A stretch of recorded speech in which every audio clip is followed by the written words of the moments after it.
மத்தேயு எழுதிய சுவிசேஷம் 24வது அதிகாரம், மத்தேயு 24வது அதிகாரம் அதனுடைய 3வது வசனத்தில் இருந்து 13வது வசனம் முடிய உள்ள வசனங்களை நாம் எல்லாரும் சேர்ந்து வாசிக்க போகிறோம். கர்த்தருடைய நாம மகிமைப்படுவதாக. என் கூட சேர்ந்து வாசிக்கிறவர்கள் பாக்கியவான்கள்.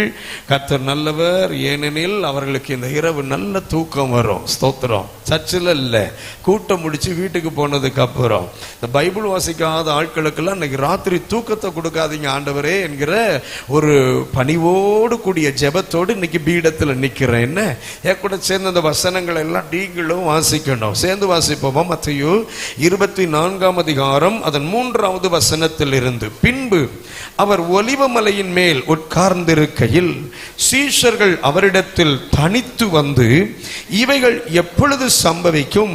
உம்முடைய வருகைக்கும் உலகத்தின் முடிவுக்கும் அடையாளம் என்ன? எங்களுக்கு சொல்ல வேண்டும் என்றார்கள். இயேசு அவர்களுக்கு பிரதியுத்தரமாக, ஒருவனும் உங்களை வஞ்சியாதபடிக்கு எச்சரிக்கையாயிருங்கள். ஏனெனில் அநேகர் வந்து என் நாமத்தை தரித்து கொண்டு நானே கிறிஸ்து என்று சொல்லி அநேகரை வஞ்சிப்பார்கள். யுத்தங்களையும் யுத்தங்களின் செய்திகளையும் கேள்விப்படுவீர்கள். கலங்காதபடி எச்சரிக்கையாயிருங்கள். இவைகள் எல்லாம் சம்பவிக்க வேண்டியதே, ஆனாலும் முடிவு உடனே வராது. ஜனத்துக்கு விரோதமாய் ஜனமும் ராஜ்யத்துக்கு விரோதமாய் ராஜ்யமும் எழும்பும். பஞ்சங்களும் கொள்ளை நோய்களும் பூமி அதிர்ச்சிகளும் பல இடங்களில் உண்டாகும். இவைகளெல்லாம் வேதனைகளுக்கு ஆரம்பம். அப்பொழுது உங்களை உபத்திரவங்களுக்கு ஒப்பு கொடுத்து உங்களை கொலை செய்வார்கள். என் நாமத்தின் நிமித்தம் நீங்கள் சகல ஜனங்களாலும் பகைக்கப்படுவீர்கள். அப்பொழுது அநேகர் இடரல் அடைந்து ஒருவரை ஒருவர் காட்டிக் கொடுத்து ஒருவரை ஒருவர் பகைப்பார்கள். அநேக கள்ளம் தீர்க்கதரிசிகளும் எழும்பி அநேகரை வஞ்சிப்பார்கள். அக்கிரமம் மிகுதியாவதினால் அநேகருடைய அன்பு தனிந்து போம். முடிவு பரியந்தம் நிலை நிற்பவனே ரட்சிக்கப்படுவான். ஹல்லேலூயா. முடிவு பரியந்தம் நிலை நிற்பவனே ரட்சிக்கப்படுவான். ஆண்டவருடைய பரிசுத்தமும் மகத்துவம் உள்ள நாமம் புகழப்படுவதாக. இந்த நல்ல 3வது நாள் இரவு வேளை கூடுகையிலே தேவனுடைய வார்த்தையை கேட்கும்படிக்கு ஆலயத்துக்குள் இருக்கிற தூர இடங்களில் இருந்து என்ன இவர்கள் பேசுகிறார்கள் என்று கேட்கிற கவனிக்கிற நேரலை வாயிலாக இந்த கூட்டங்களில் இணைந்திருக்கிற ஒவ்வொருவருக்கும் ஆண்டவர் இந்த இரவு மிக முக்கியமான ஒரு காரியத்தை பகிர்ந்து கொடுக்கும்படிக்கு சொல்லிக் கொடுக்கும்படிக்கு விரும்புகிறார். ஸ்தோத்திரம். கர்த்தர் நல்லவர். ஆண்டுடைய நாமம் மகிமைப்படுவதாக. 13வது வசனத்தை பாருங்கள். முடிவு பரியந்தம் நிலை நிற்பவனே ரட்சிக்கப்படுவான். முடிவு பரியந்தம் நிலை நிற்பவனே ரட்சிக்கப்படுவான். கர்த்தருடைய நாமம் மகிமைப்படுவதாக. ஹல்லேலூயா. ரட்சிப்பு ஒரு தேவ மனிதனுடைய வாழ்க்கையில 3 நிலைகளில் நடக்கிறது. ரட்சிப்பு ஒரு மனிதனுடைய வாழ்க்கையில 3 நிலைகளில் நடக்கிறது. இதை ஒரு விசுவாசி புரிந்து கொள்ள வேண்டும். தேவ பிள்ளைகள் புரிந்து கொள்ள வேண்டும். ஒன்று, பாவத்தின் தண்டனையில் இருந்து நமக்கு கிடைக்கிற ரட்சிப்பு அல்லது கிடைத்த ரட்சிப்பு. பாவத்தின் தண்டனையில் இருந்து ஒரு நாள் நம்ம ஆண்டுடைய சமூகத்துக்கு வந்து பாவி என்பதை அறிக்கையிட்டு நம்முடைய பாவங்களுக்கெல்லாம் தெய்வத்துக்கு முன்பாக கண்ணீர் விட்டு அழுது நம்மை அர்ப்பணித்து, இயேசுவே உம்முடைய இரத்தம் என்னை கழுவட்டும் என்று நம்மை ஒப்பு கொடுத்த போது அந்த பரிசுத்த இரத்தம் நம்மை கழுவி சுத்திகரித்து நம்மை நீதிமானும் பரிசுத்தவானும் தேவனுடைய பிள்ளையுமாய் இருக்கக்கூடிய உயர்ந்த ஸ்தானத்தை கொடுத்தது பாருங்க. அதே நேரம் நம்முடைய வாழ்வில் இதுவரை செய்த அத்தனை பாவங்களுக்குரிய தண்டனையில் இருந்து நமக்கு ஒரு மீட்பு, ஒரு ரட்சிப்பு கிடைத்தது.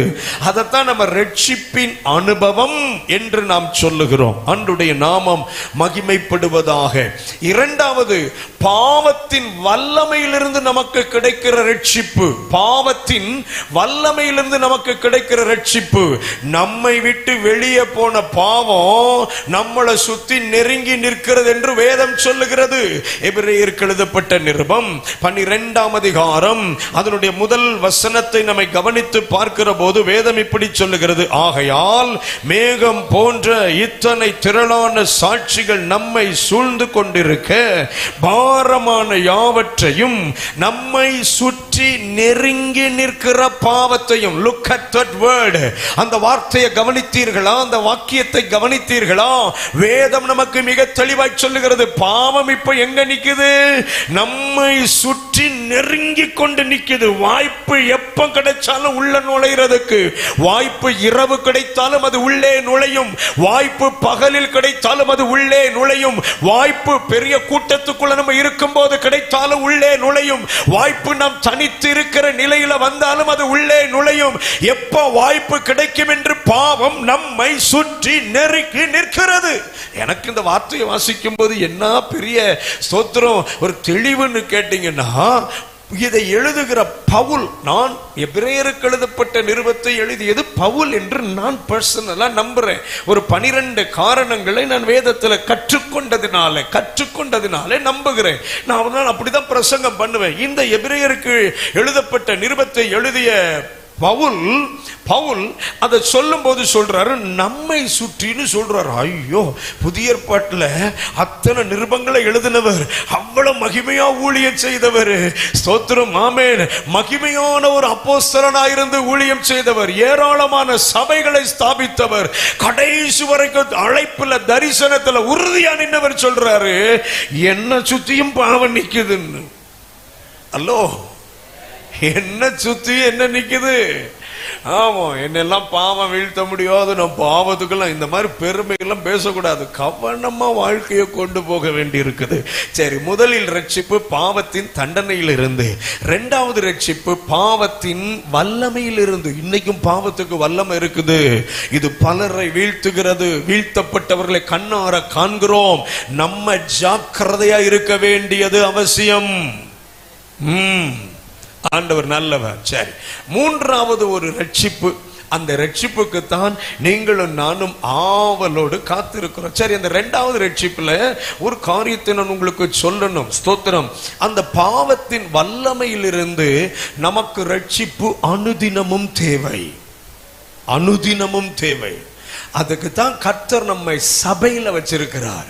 சபையில பரிசுத்தத்தை குறித்த பிரசங்கம், பரிசுத்தத்தை குறித்த எச்சரிப்பு வரும்போது காதை அடைக்க கூடாது, என்ன கண்ணை மூடிக்க கூடாதுன்னு ஒண்ணுமே தெரியாதவங்க மாதிரி சங்கீதம் 23 எடுத்து அப்ப வாசித்துட்டு இருக்க கூடாது. எச்சரிப்பான வார்த்தை வரும்போது தெய்வ சமூகத்துல நம்மை அர்ப்பணிக்க வேண்டும். ஸ்தோத்திரம், ஹல்லேலூயா. ஒரு கூட்டத்தில் பிரசங்கம் பண்ணி முடிச்ச உடனே எனக்கு ஸ்தோத்திரம் உணவு பரிமாறுகிற ஒரு தம்பி கேட்டா, பாஸ்டர் நீங்க சொல்ற மாதிரியே உண்மையிலேயே கிறிஸ்தவனா இருந்து பரிசுத்தமா இல்லாட்டாலும் நரகத்துக்கு தான் போவோமோ? நான் சொன்னேன், இன்னும் என்னைய 10 மணி நேரம் பிரசங்கம் பண்ணாலும் உன் காதுகளையும் அதைத்தான் தம்பி பேசுவேன், நரகம் தான் உனக்கு நிச்சயம். ஹலோ, நான் தான் ஒரு முறை ரட்சிக்கப்பட்டேனே, நான் தான் ஒரு முறை ஸ்நானம் பெற்றேனே, நான் தான் ஒரு முறை அபிஷேகம் பெற்றேனே. இல்ல, அந்த பாவத்தின் வல்லமையிலிருந்து நமக்கு விடுதலை ரட்சிப்பு கிடைப்பதற்கு தான் கர்த்தர் நம்மை சபையில சேர்த்திருக்கிறார். நல்ல ஒரு ஆமென் சொல்லுங்க. அதுக்கு தான் சபை, அதுக்கு தான் சபை. பணக்காரனாக்குறதுக்கு இல்ல, பணக்காரனாக்குறதுக்கு இல்ல. அப்போஸ்தலனாகிய பவுல் எபேசியருக்கு எழுதப்பட்ட நிருபத்தில் தமக்கு கையில கொடுக்கப்பட்ட சபையை குறித்து அவர் இப்படி சொல்லுகிறார், உங்களை நான் கர்த்தருக்கு முன்பாக கொண்டு விடும்போது, ஸ்தோத்திரம், ஆமென். வசனம் எபேசியர் 5:27, 5ஆம் அதிகாரம் 27வது வசனத்தை பாருங்க. இயேசு எதற்காக தம்மை தந்தாராம்? கரை திரை முதலானவைகள் ஒன்றும் இல்லாமல் பரிசுத்தமும் பிழையற்றதுமான மகிமையுள்ள சபையாக அதை தமக்கு முன் நிறுத்திக் கொள்வதற்கும் தம்மை தாமே அதற்காக ஒப்பு கொடுத்தார். சபையை பணக்காரர்களாக்குவதற்கு அல்ல, பணம் ஆண்டவருக்கு ஒரு பொருட்டே அல்லங்க. இன்னைக்கு பல இடத்துல பணம் தான் பெருசா பேசப்படுது. என் சபைக்கு வந்தா பணக்காரன் ஆயிடலாம், என் சபைக்கு வந்தா உனக்கு கர்த்தர் கார் தருவார். ஸ்தோத்திரம். இவருக்கும் கார் கம்பெனிக்காரனுக்கும் ஒரு உடன்பாடு. அல்லேலூயா. விவரம் தெரியாம இதெல்லாம் அவர் சொன்னாரு, போய் அந்த கார் எல்லாம் வாங்க. 10 கார் வாங்கி கொடுத்தா இவருக்கு ஒரு கார் ஃப்ரீயா இருக்கும். ஹலோ, அதனால என் சபையில வந்தா நீ கார் வாங்கிடுவ, என் சபையில வந்தா நீ கோடீஸ்வரன் ஆயிருவ. ஸ்தோத்திரம். அது கர்த்தரை பொறுத்தது. கர்த்தர் யாரை ஆசீர்வதித்து வேண்டியதை கொடுக்கிறாரோ உண்மை உள்ளவனா இருப்பான். இவன் கையில பணத்தை கொடுத்தா உத்தமமா இருப்பான்னு நம்பி கொடுத்தா கர்த்தருக்கு ஸ்தோத்திரம். நல்ல ஒரு ஆமென் சொல்லுங்க. அல்லேலூயா. ஆமா, பரிசுத்தமும் பிழையற்றதும் மகிமையுமான சபையாக நாம் கர்த்தருக்கு முன்பாக நிற்க வேண்டியது அவசியம். அதுக்கு தான் கர்த்தர் சபையை தந்திருக்கிறார். இப்ப பாருங்க, பாவத்தின் வல்லமையிலிருந்து ரட்சிப்படைவதற்கு தான் பரிசுத்த ஆவியானவரை கர்த்தர் தந்திருக்கிறார். நல்ல ஒரு ஆமென் சொல்லுங்க. நல்ல பரிசுத்த ஆவியின் நிறைவுல நிரம்பி இருக்கணும். பரிசுத்த ஆவியின் நிறைவுல நிரம்பி இருக்கணும். ஸ்தோத்திரம். எப்பவும் அந்நிய பாஷை நம்முடைய வாயில இருந்து, ஆமென், ரொம்ப சத்தமா இல்லாட்டாலும் ஆமென், அந்நிய பாஷை நம்முடைய வாயில ஆமென் பேசிக்கொண்டே இருக்கிற அனுபவம் இருக்கும்னா பரிசுத்தமாய் வாழ்வதற்கான காரியங்களை, ஆலோசனைகளை, எச்சரிப்பை ஆவியானவர் கொடுத்துக்கிட்டே இருப்பாரு. அவர் வந்து பாவத்தை குறித்து, நீதியை குறித்து, நியாய தீர்ப்பை குறித்து, உலகத்தை குறித்து கண்டித்து உணர்த்துவார் என்று வேதம் சொல்லுகிறது. ஆவியானுடைய வேலை என்ன? உள்ள இருந்து வான் பண்ணிட்டே இருப்பாரு. வார்த்தை யாரோ ஒருத்தட்ட பேசும்போது வார்த்தை எல்லாம் மீறுதுன்னா உள்ள இருந்து ஆவியானவர் சொல்வாரு, ஏய் வார்த்தையை சுருக்கு. அல்லேலூயா. ஒரு கூட்டம் உட்கார்ந்து நல்ல சந்தோஷமா பேசிக்கிட்டு இருக்கோம், நம்மளும் போய் சேர்ந்து உட்காருவோம். ஆவியானவர் சொல்வார், உட்கார்ந்தன்னா உனி கரப்படுவ. சில ஃபங்க்ஷனுக்கு லேட்டா போக சொல்லுவாரு. கூட்டத்தோடு கூட்டமா போகாத, உனக்கு அங்க ஒரு ஆபத்து இருக்கு, அல்லது சீக்கிரம் போயிட்டு வான்னு சொல்லுவாரு. நான் எல்லா ஃபங்க்ஷனையும் சொல்லல, சில ஆபத்தான ஃபங்க்ஷன் இருக்குது. நமக்கு கண்ணி விரித்து வைத்திருக்கக்கூடிய நிகழ்ச்சிகள் இருக்கும். உள்ள இருக்கிற ஆவியானவர் கண்டித்து உணர்த்துவார். அதுக்குதான் பரிசுத்த ஆவியானவர். அல்லேலூயா. கூட்டத்துக்கு கூட்டம் ஆவியில நிரம்பிட்டு அப்புறம் வீட்டுல போய் சண்டை போடுறதுக்கு இல்ல ஆவியானவர். ஆவியானவர் உணர்த்துவார், வார்த்தையை சுருக்கு, கோபத்தை குறைச்சுக்க, இதுக்கு மேல பேசாத, அமைதியாயிரு.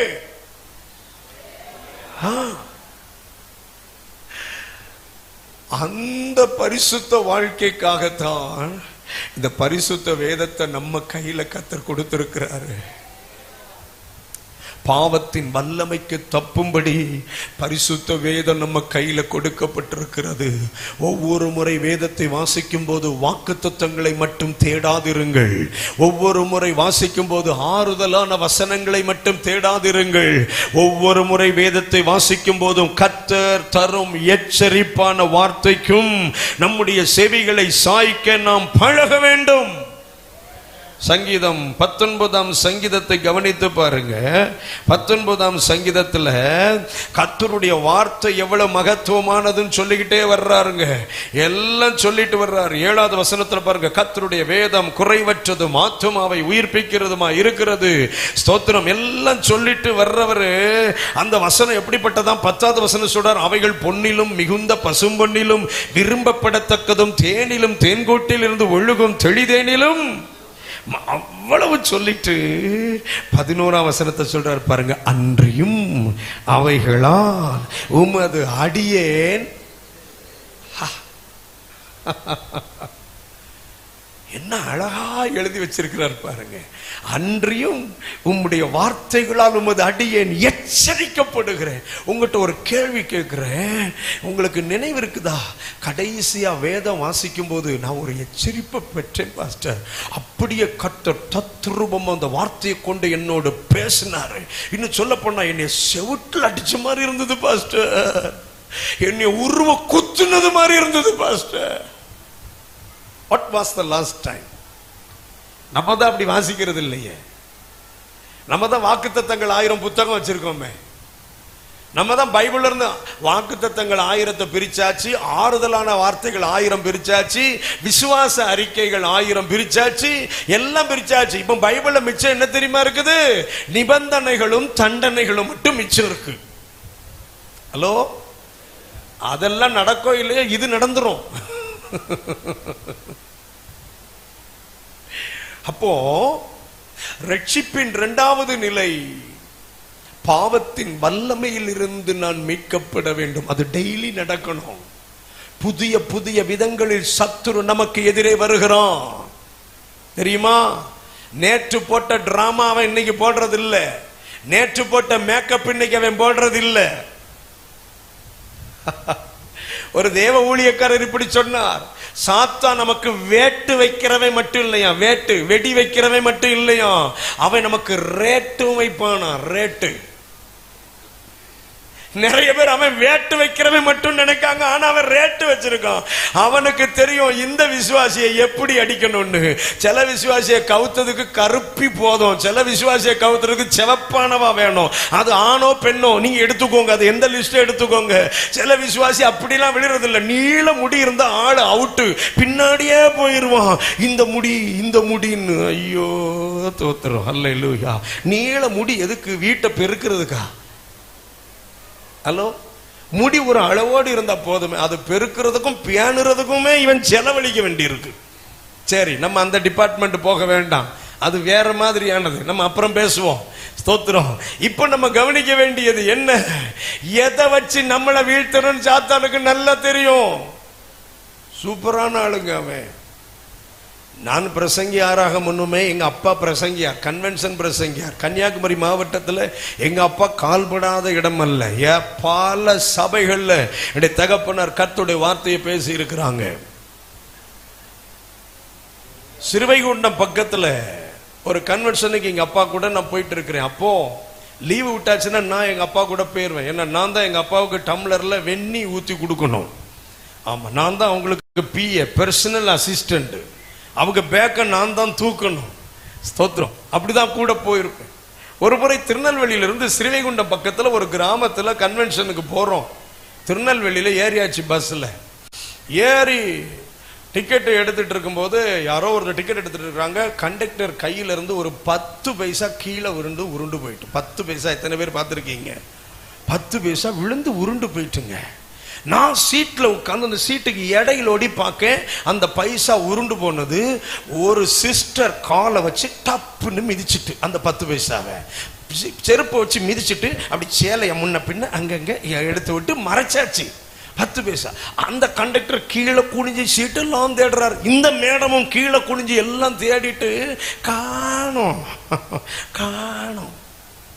காணல. எனக்கு அந்த அம்மானு சொல்லணும்னு தோணுது. நமக்கு எதுக்கு வம்பு, நம்ம அமைதியா இருப்போம், நம்ம சின்ன பையன், அமைதியா உட்கார்ந்துட்டேன். கண்டக்டர் சரி எங்கேயோ வெளியே போயிட்டு நினைச்சு அவர் போயிட்டாருங்க. கொஞ்ச நேரம் கழிச்சு என் கண்ணு இந்த மேடம் எப்படி இந்த 10 பைசாவை எடுக்கிறாங்கன்னு பார்த்துட்டு இருக்குது. அது ஏதோ ஒரு டெக்னிக் வச்சிருக்கும்ல எடுக்கிறதுக்கு. அப்போ என்னன்னு பார்த்துட்டு இருந்தேன் பாருங்க, கையில இருந்த கர்ச்சிப்பை கீழே போட்டுட்டு ஐயோ என் கர்ச்சிப்பு விழுந்துட்டேன்னு சொல்லிட்டு கர்ச்சிப்புக்குள்ள அந்த 10 பைசாவை பொதிஞ்சு வச்சு அதை மணி பர்சுகளை திணிச்சு பூட்டிக்கிட்டு அப்படி நிக்குது. ஐயோ பொல்லாத பொம்பளையே. நான் அப்படி மனசுல நினைச்சேன், 10 பைசாவை இவ்வளவு டெக்னிக்கா திருடணுமாக்கும். கூட்டத்துக்கு போயிட்டோம்.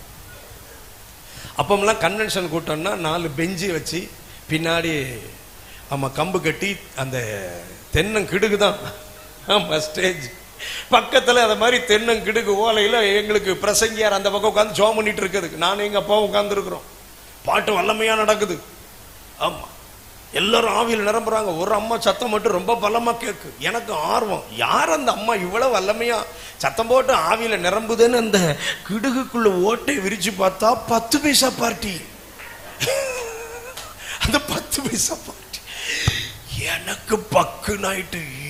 இந்த பொம்பளை பஸ்ல இந்த 10 பைசாவை என்ன டெக்னிக்கா. அப்பம் புரியல, இப்போ புரியுது. சிலரை வீழ்த்துறதுக்கு 10 பைசா போதும், 10 பைசா போதும். பலசர கடையில் தீப்பெட்டி வாங்கிட்டு நான் அந்த 1 ரூபா கொடுத்துட்டேன்னு போய் சொல்றோம் பாருங்க, அதான் நம்ம ரேட்டு. 1 ரூபாயில நரக டிக்கெட்டு. ஹலோ, 1 ரூபாயில நரகத்துக்கு டிக்கெட்டு.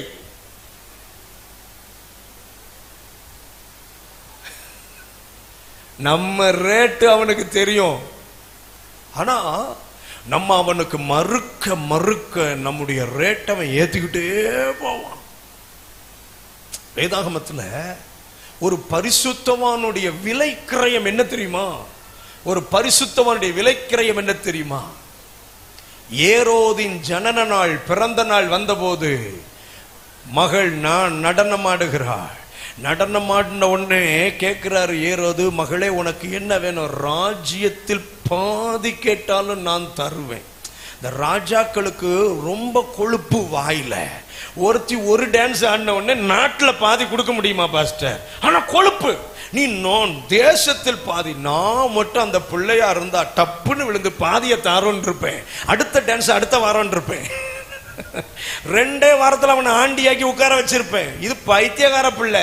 அம்மா கிட்ட போய் கேட்குது, இங்க பாருமா நமக்கு ஒரு நல்ல ஆஃபர் வந்திருக்கு, நாட்டில் பாதி வேணுமான்னு. அந்த மேடம் சொல்றாங்க, இல்ல இந்த பாதி நாட்டின் விலைக்கிரயத்தை விட இன்னும் ஒரு மனிதனுடைய தலைக்கு நிறைய விலைக்கிரயம் இருக்கிறது.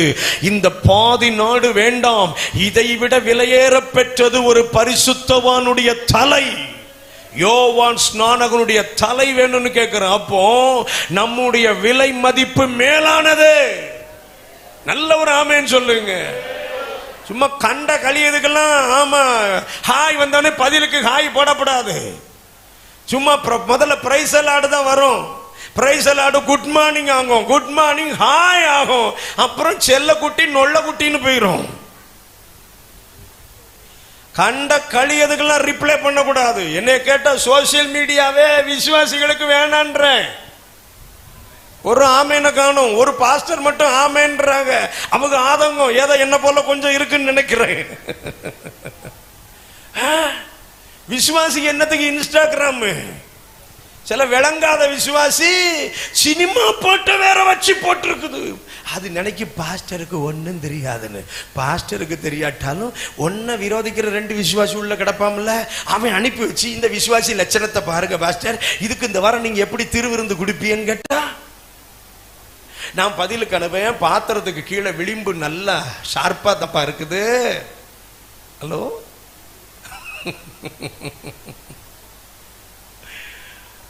ஸ்டேட்டஸ் விசுவாசிக்கு ஸ்டேட்டஸ். ஒரு வசனத்தை போடாது, ஒரு ஆண்டுடைய பாடலை வைக்காது. ஆனா இவங்களுக்கு ஸ்டேட்டஸ். இவங்க ஹார்ட் உடஞ்சு போச்சான், நொறுக்கி நாசமா தான் போட்டுமே. அது என்ன ஸ்டேட்டஸ்ல காட்டுற? அப்புறம் இவங்க எங்கேயோ போனதெல்லாம் அதுல வச்சு ஸ்டேட்டஸ் வைக்கிறது எதுக்கு? ஸ்டேட்டஸ் வைக்கிறது எதுக்கு? என்ன அமைதியாக உட்காந்துருக்கீங்க? எங்க பாஸ்டர் சொல்லியிருக்கார் வாயே திறக்கக்கூடாது. பாஸ்டையெல்லாம் அப்படி இல்லை. நீங்க நமக்கு எதுக்கு வாயை கொடுத்துட்டு வம்பல மாட்டிக்குவானே, என்ன ரொம்ப நல்ல பிள்ளையா உட்காந்துக்கிடுவோம். நம்ம வேற இதுக்கு அதுக்குன்னு சொன்னோம்னா நான் வைக்கிறது தெரிஞ்சு விடுமே. ஸ்டேட்டஸ் வைக்கிறது எதுக்குன்னா இவங்க அங்க போனது வந்ததெல்லாம் காட்டுறதுக்கு இல்லை. இவங்களுக்கு ஒரு எதிரி ஒருத்தர் இருக்காங்க, அவங்க இதை பார்க்கணும். இவங்க ஸ்டேட்டஸையும் வச்சுட்டு அடிக்கடி அதை போய் பார்க்கறது, சீன் லிஸ்ட் பார்க்கறது, யார் யாரு பார்த்துருக்கா. அந்த ஆத்மா பார்க்கிற வரைக்கும் இவங்க ஆத்மாவுக்கு இளைப்பாறுதலே இருக்காது. சோத்திரம் இன்னும் பார்க்கல. அது பார்த்தவனே பார்த்துட்டான் அதுக்குத்தானே வச்சேன்.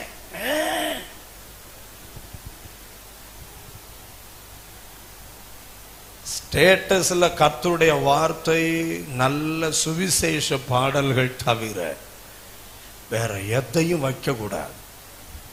வச்சிங்கன்னா நியாய தீர்ப்பு நல்ல கர்த்தர் கணக்கு கேட்பார். நல்ல ஒரு ஆமேன்னு சொல்லிருங்க. ஆமா, கணக்கு கேட்பார் ஆண்டவர். சரி, நான் இன்னும் பிரசங்கத்துக்குள்ளே போல, ஆனா போக வேண்டிய ஏரியாவுக்கு போயிட்டு வர்றேங்கிறத மட்டும் ஆவில ரொம்ப ஸ்ட்ராங்கா உணர்றேன். ஸ்தோத்திரம், அல்லேலூயா. பிரசங்கம் போர் அடிக்குதுன்னு மட்டும் கை தூக்கி காட்டிருங்க. நீங்க கை தூக்குன நிமிஷத்துல இருந்து நான் மறுபடியும் மத்தேயு 24ஆம் அதிகாரத்தை வாசித்து தொடங்கி இதே பிரசங்கத்தை திரும்ப பண்ணுவேன். அல்லேலூயா.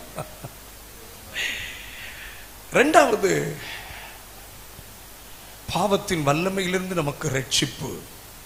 அதுக்கு தான் பரிசுத்த சபை, அதுக்கு தான் பரிசுத்த ஆவியின் நிறைவு, அதுக்கு தான் பரிசுத்த வேதாகமம். அல்லேலூயா. அதுக்கு தான் ஜெபம், அதுக்கு தான் ஆராதனை, எல்லாம் எதுக்கு? பரிசுத்தமாய் நம்மை காத்துக் கொள்வதற்கு. சரி, ரட்சிப்பின் மூன்றாவது நிலை பாவத்தின் பிரசன்னத்தில் இருந்து நமக்கு விடுதலை. பாவத்தின் பிரசன்னத்தில் இருந்து விடுதலை. முதல்ல சொன்னேன் பாவத்தின் தண்டனையில் இருந்து விடுதலை, இரண்டாவது பாவத்தின் வல்லமையிலிருந்து விடுதலை, மூன்றாவது பாவத்தின் பிரசன்னத்தில் இருந்து விடுதலை. உங்களுக்கு தெரியுமா, சீக்கிரத்தில் நீங்களும் நானும் மத்திய ஆகாயத்தில் இயேசுவை சந்திக்க போகிறோம். அவர் உங்களையும் என்னையும் அவர் நமக்கு ஆயத்தம் பண்ணி இருக்கிற மகிமையான ராஜ்யத்துக்குள்ள கொண்டு போக போகிறார். அங்கே பாவம் இல்லை, சாபம் இல்லை, வியாதி இல்லை, தரித்திரம் இல்லை, இந்த உலகத்தில் இருக்கிற எந்த தீமையுமே அங்கே இல்லை, எந்த தீமையுமே இல்லை. ஹல்லேலூயா. எவ்வளவு மகிமையான ஒரு ராஜ்யத்துக்குள்ள கர்த்தர் நம்மளை கொண்டு போகும்படி நம்மளை தேர்ந்தெடுத்திருக்கிறார் தெரியுமா? இந்த உலகம் தீமையால் நிறைந்திருக்கிறது, இந்த உலகம் துரோகங்களால் நிறைந்திருக்கிறது, இந்த உலகம் நம்மை அழ வைக்கும் சூழ்நிலையால் நிரம்பி இருக்கிறது, இந்த உலகம் நம்மை துக்கிக்க வைக்கும் காரியங்களால் நிரம்பி இருக்கிறது. பரலோகமோ நாம் பிரமிக்கத்தக்க காரியங்களால் நிரம்பி இருக்கிறது. ஹல்லேலூயா. எத்தனை பேரிய கூட சேர்ந்து இந்த வார்த்தைகளை ஆமென் ஆவியில அனுபவிக்கிறீங்க? நான் இத வெறும் வார்த்தையா சொல்லல, நான் ஆவியில அனுபவித்தாக இந்த வார்த்தைகளை பேசிட்டு இருக்கிறேன். பரலோகம் பிரமிப்பின் இடம், பரலோகம் ஆச்சரியங்களின் இடம். அதிசயப்பட்டு போவோங்க பரலோகத்துல போய். ஹல்லேலூயா. நான் நிறைய காரணம் சொல்றேன், உள்ள போனா ரொம்ப லேட் ஆயிரும். ஸ்தோத்திரம். ஒண்ணு, நம் இரட்சகர் இயேசுவை முகமுகமா தரிசிக்க போகிறோம். அழகில் சிறந்தவரை தரிசிக்க போகிறோம். இந்த பூமியில இவங்க என்னமோ படத்தெல்லாம் போட்டு காட்டுறானுங்க, அதெல்லாம் இயேசுநாதரே கிடையாது. நீங்க உண்மையிலே பாத்தீங்கன்னா சிலர் இயேசுநாதர்னு ஒரு படத்தை வச்சிருப்பான், அவன் இயேசுநாதரே கிடையாது. அந்த படம் யாரு தெரியுமா? இயேசு படத்துல நடிச்ச நடிகருடைய படம். ஹலோ, ஜீசஸ் ஒரு இங்கிலீஷ் படங்க, அதுல வந்த ஒரு நடிகருடைய படத்தை இவன் வச்சுக்கிட்டு இது இயேசுநாதர். அப்ப இவன் கும்பிடுறது யார கும்பிடுறான்? அந்த நடிகரை கும்பிடுறான். ஹலோ, நடிகர் நமக்கு மரிக்கல, நடிகர் நமக்காக அடக்கம் பண்ணப்படல, நடிகர் நமக்காக உயிர் செல்லல. அப்ப நம்ம படத்துல பாக்குறதெல்லாம் இயேசு இல்ல. ஸ்தோத்திரம். அவர் விவரிக்க முடியாத அழகில் சிறந்தவர். நாம் அவரை தரிசிக்க போறோம். எனக்கு ரொம்ப எக்ஸைட்டா இருக்குங்க. பரலோகத்தை பேசிட்டோம்னா நான் எக்ஸைட் ஆகி பேச ஆரம்பிச்சிருவேன். அப்புறம் அடுத்த குறிப்புக்கெல்லாம் போறது ரொம்ப கஷ்டமாயிரும். அதனால இத்துடன் நிறுத்துறது நல்லதுன்னு நான் நினைக்கிறேன். சரி, இன்னும் ஒண்ணு சொல்லிடுறேன் பாருங்க. பரலோகத்துல நமக்கு கர்த்தர் வச்சிருக்கிற பலன்கள் நம்மளை பிரமிக்க வைக்கும். பலன்கள், நம்ம செஞ்ச சின்ன சின்ன விஷயத்துக்கு கூட அவர் டேட் போட்டு காரியத்தை எழுதி வச்சு இதற்கான பலன், இதற்கான பலன், இதற்கான பலன். ஒன்னும் நாம் அவருக்காக எடுத்த அன்பின் பிரயாசங்கள் அத்தனைக்கும் பலன் நித்தியத்தில் உண்டு, நித்தியத்தில் உண்டு. பிரமிச்சு போயிருவோங்க, பிரமிச்சு போயிரும். வெகு சாதாரணமாய் சபையில நினைக்கப்பட்டவர்கள் நித்தியத்தில் மகிமையாய் கனம் பண்ணப்படுவார்கள். ஆமா, வெகு சாதாரணமாய் நினைக்கப்பட்டவர்கள். அது என்னங்க அந்த அம்மா உட்கார்ந்து நாலு தோத்திரம் பண்ணிட்டு இருக்கோம், ஜெபம் பண்ணிட்டு இருக்கோம், அப்படி நினைக்கப்பட்டவர்கள் பரலோகத்துல கனம் பண்ணப்படுவார்கள். ஏன் தெரியுமா? ஆண்டவர் சொல்லுவார், இந்த தாயின் ஜெபம் தான் இந்த ஆத்துமாவை ஆலயத்துக்குள்ள கொண்டு வந்தது, இந்த தகப்பனின் ஜெபம் தான் இந்த குடும்பத்தை கர்த்தருடைய ராஜ்யத்துக்குள் கொண்டு வந்தது, இந்த ஜெபமாக்கும் இந்த ஊழியரை காத்தது, பலப்படுத்தினது. ஒவ்வொரு சின்ன சின்ன விஷயத்துக்கும் பலன்கள் பரலோகத்துல காத்திருக்கிறது. பிரமிச்சு போறோங்க, பிரமிச்சு. ஆண்டவரே, இதுக்கெல்லாமா ஆண்டவரே, இதுக்கெல்லாமா ஆண்டவரே. ஹல்லேலூயா. ஆமென். ஸ்தோத்திரம். சரி, விஷயத்துக்கு வர்றேன். அப்போ முடிவு பரியந்தம் நிலைத்திருக்கிறவன் ரட்சிக்கப்படுவான். ரட்சிப்பின் 3 நிலைதான் நம்ம எதிர்பார்த்துட்டு இருக்கிற இயேசுவின் வருகை. நம்ம எதிர்பார்த்துட்டு இருக்கிற இயேசுவின் வருகை. பாருங்க, ரட்சிப்பு முடிஞ்சிட்டுன்னு யாராவது சொன்னா நம்பாதீங்க. என்ன, ரட்சிப்பின் 2வது படியில இப்ப நம்ம இருக்கிறோம். ரட்சிப்பின் 3வது படியை ஏங்கி தவித்து எதிர்பார்த்து நிற்கிறோம். ஹல்லேலூயா, ஆண்டவருடைய நாமம் மகிமைப்படுவதாக. சரி, இன்னொரு 1/2 மணி நேரம் இருக்குது, போவோம், செய்திக்குள்ள போவோம். ஆவியானவர் நம்மளை எவ்வளவு தூரம் கொண்டு போறாரோ அவ்வளவு தூரம் போவோம். கர்த்தர் நாமம் மகிமைப்படுவதாக.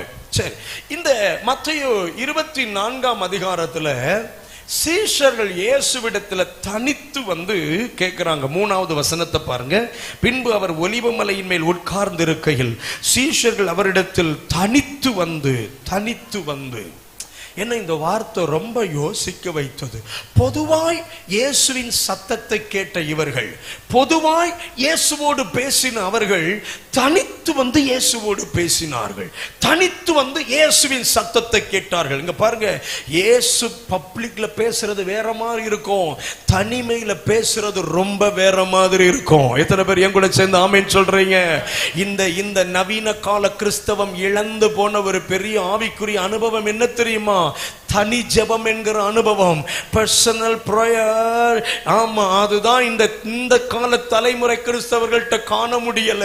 ஒரு 50-60 வயதை தாண்டின இந்த ஆலயத்தில் இருக்கிற ஐயாமார் அம்மாமாரை கேட்டு பாருங்க, நீங்க ரட்சிக்கப்பட்ட உடனே செஞ்ச காரியம் என்ன தெரியுமா?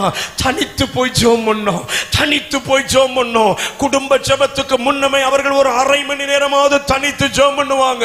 கணவனை வேலைக்கு அனுப்பி பிள்ளைகளை படிக்க அனுப்பினதுக்கு அப்புறம் பெண்கள் தனித்து தேவ சமூகத்தில் ஜெபிக்க உட்காருவாங்க. இரவு எல்லாரும் தூங்கினதுக்கு அப்புறம் தகப்பனோ தாயோ தனித்து முழங்கால் படியிட்டு ஜெபித்தார்கள். தனி ஜெபம் இருந்ததுனால சபையா இருந்தது.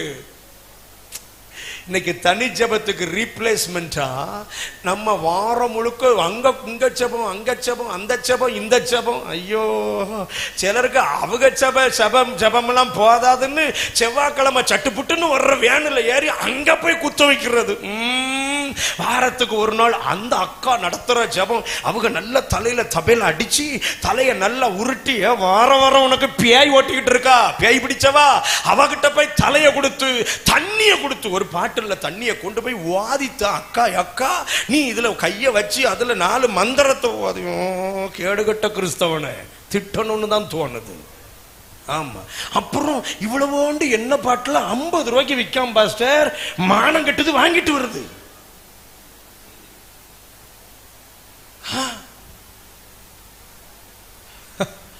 யாக்கோபு எருசலேம் திருச்சபையின் தலைமை போதகர். யாக்கோபு தெரியுமா உங்களுக்கு?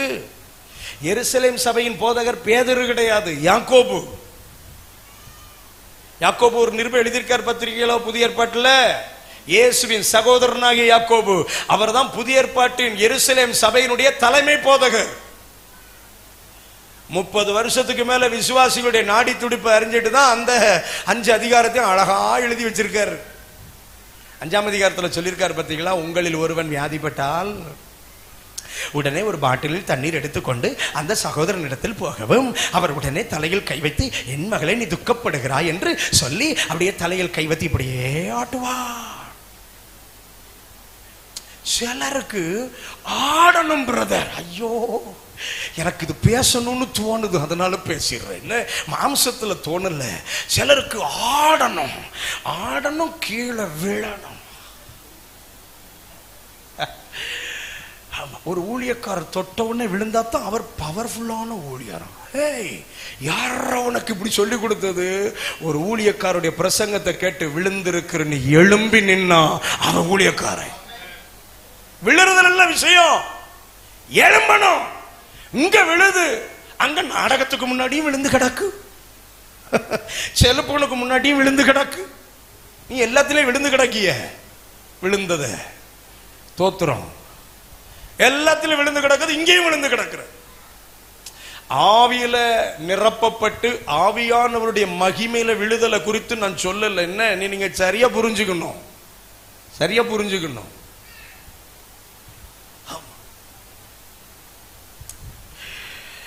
தனித்து வருதல் ரொம்ப அவசியமானது. தனித்து வருதல். சீசர்கள் பொதுவா இருக்கும்போது நிறைய பேசுறார் ஆண்டவர். தனித்து வந்து நீங்க ஆண்டவர்கிட்ட தனிச்சு வந்தீங்கன்னா வாழ்க்கையில பல கேள்விகளுக்கு பதில் கிடைக்கும். ஒரு ஆமென் சொல்லுங்க. தனி ஜெபத்துல தான் பதில் கிடைக்கும். பக்கத்துல பார்த்து சொல்லுங்க, தனி ஜெபத்துல தான் பதில் கிடைக்கும். சொல்லுங்க, ஒரு 2-3 பேர்ட்டையாவது சொல்லுங்க. என்ன தம்பி ரொம்ப வேகமா, ஆமா கைய பிடிங்கிறதப்பா, ஆமா ரொம்ப மென்மையா சொல்லுங்க. என்ன அவன் எதிர்பார்த்துட்டே இருக்கான், எப்பண்டா. ஆமா, தனித்து ஜெபிச்சா பதில் கிடைக்கும். நிறைய கேள்விகளுக்கு பதில் இல்லை. ஆண்டவர் உங்களுக்கு உங்ககிட்டே பதில தர ஆயத்தமா இருக்காரு. சும்மா இந்த காலை கிளப்பிக்கிட்டு எங்கேயாவது போறது. மாசத்துக்கு ஒரு நாள் அங்க போய் ஒருத்தர் சொல்லுதாரு, பாஸ்டர் அங்க அவ்வளவு பெரிய கூட்டம், மண்ணள்ளி மேல போட்டா மேல போட்ட மண்ணு கீழே விழாதான். நம்மகிட்டயா சொல்லணும்? நான் சொன்னேன், அட அறிவு கெட்டவனே, மேல போட்ட மண்ணு கீழே விழலன்னா உன் தலையில தானே விழுந்திருக்கு அந்த மண்ணு. கீழே விழலன்னா உன் தலையில தானே விழுந்திருக்கு. நான் இங்க நின்னு பார்க்க அந்த ஊழியக்காரர் ஒரு எறும்பு போல தெரிகிறாரு. தோத்திரம். சொந்த சபையில முன்ன வந்து உட்கார வக்கு இல்ல, கடைசியில உட்கார்றது, அடிக்கடி எழுப்பி வெளியே போறது, பாதி நேரம் வெளியே சுத்திட்டு இருக்கிறது. அவ்வளவு பெரிய கூட்டத்துல போய் இவரு எறும்பு போல தெரிய ஊழியக்காரர் பண்ற ஜெபத்தை கேட்டு வந்தாராம். விளங்காதுன்றேன்னா விளங்காது. நான் சொல்ற பிரசங்கத்தை சொல்றேன், நீங்க வெறும் தப்பா நினைச்சுக்காதீங்க. என்ன? ஆமா, தனித்து வந்தால் பதில் பெறலாம். இன்னைக்கு ராத்திரி நீங்க எப்படி இந்த செய்தியை கேட்கிறீங்கன்னு எனக்கு தெரியல, ஆனா ஆவியில ரொம்ப தெளிவா ஆவியானவர் பேசுறத நான் உணர முடியுது.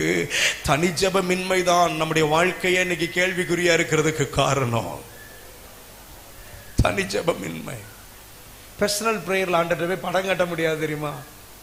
நம்ம அப்படி ஒரு மாதிரி உதட்ட சுழிச்சு கிழிச்சு பேசுறா, சப்புன்னு உதட்ட வச்சே ஒழுங்கா பாடுறான்னு இல்ல, அங்க போய் படம் காட்ட முடியாது.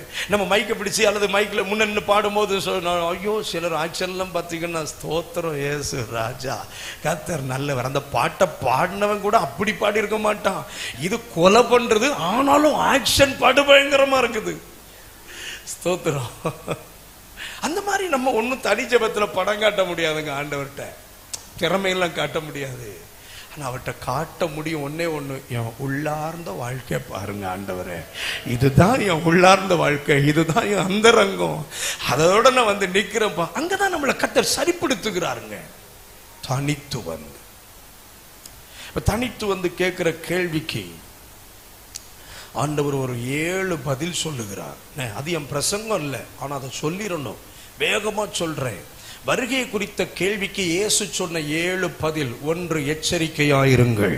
வசனம் 4 மற்றும் 6, எச்சரிக்கையாயிருங்கள். ஃபர்ஸ்ட் வேர்டை எச்சரிக்கைன்னு சொல்றாரு. ஏன் எச்சரிக்கையா இருக்கணுமா? வஞ்சிக்கிறவன் வருவான், ஆகவே எச்சரிக்கையாயிரு. நானே கிறிஸ்து என்று சொல்லுவான், ஆகவே எச்சரிக்கையாயிரு. யுத்தங்களின் செய்திகள் கேட்கப்படும், எச்சரிக்கையாயிரு. உடனே வருகை வராது. நம்ம ஆட்கள் பாருங்களேன், இத பத்தியா ரஷ்யாவும் உக்ரைனும் சண்டை போட்டுட்டு ஏசு நாளைக்கு வருவாருன்னா அந்த சண்டை தொடர்ந்துகிட்டே இருக்கு. ஏசுநாதர் வந்த பாடு இல்ல பிரதர். இந்த வருகை பத்தி ஓவரா பேசுற ஆட்கள் செய்தியை கேட்டு நரகத்துக்கு போயிடாதீங்க. இப்ப நாளைக்கு பேசுவான், இந்தியா பாகிஸ்தான் யுத்தம் வருது, ஏசு வர போறாருன்னா. பைபிள் படிக்காத கூமுட்டைகள்லாம், ஆமா அந்த பிரதரே சொல்லிட்டார் ஏசு வரப்போறார். மண்டல நங்கன்னு கொட்டி பைபிளை ஒழுங்கா படியில. மத்திய 24ஆம் அதிகாரத்துல ஏசு சொல்லி இருக்காருல்ல, சொன்னாரா சொல்லலையோ? ஆமா. அப்புறம் ஜனவரி 1ஆம் தேதி அங்கங்க போய் உட்கார்ந்து இந்த வருஷம் எங்கெல்லாம் வெள்ளம் வரும், எந்த நாட்டுலாம் தோத்துரும், பூமி எதிர்ச்சி வரும் போய் உட்கார்ந்து கூமுட்டையா கேட்டுட்டு இருக்குது. அவங்களுக்கு நல்ல விவரம் தெரியும். இந்த தீர்க்க தரிசனம் நான் அவ்வளவு தீர்க்க தரிசனத்தை கேட்பேன். எந்த ஜனவரி 1ஆம் தேதி தீர்க்க தரிசனம் சொல்ற எந்த ஊழியக்காரனாவது இந்த வருஷம் இந்த மாதம் இந்த தேதி இங்கு நடக்கும் சொல்லுவானா? ஒரு பேரும் சொல்ல மாட்டான். அவ்வளவு விவரமான ஆட்கள். நான் காண்கிறேன் வெள்ளம் வந்து அடித்து கொண்டு போகிறது. 2023 சொல்லிருப்பாருங்க. 2027 வெள்ளம் வரும். அண்ணன் சொன்னார் பத்திங்களா? அண்ணன் என்னைக்குன்னு சொன்னாரு?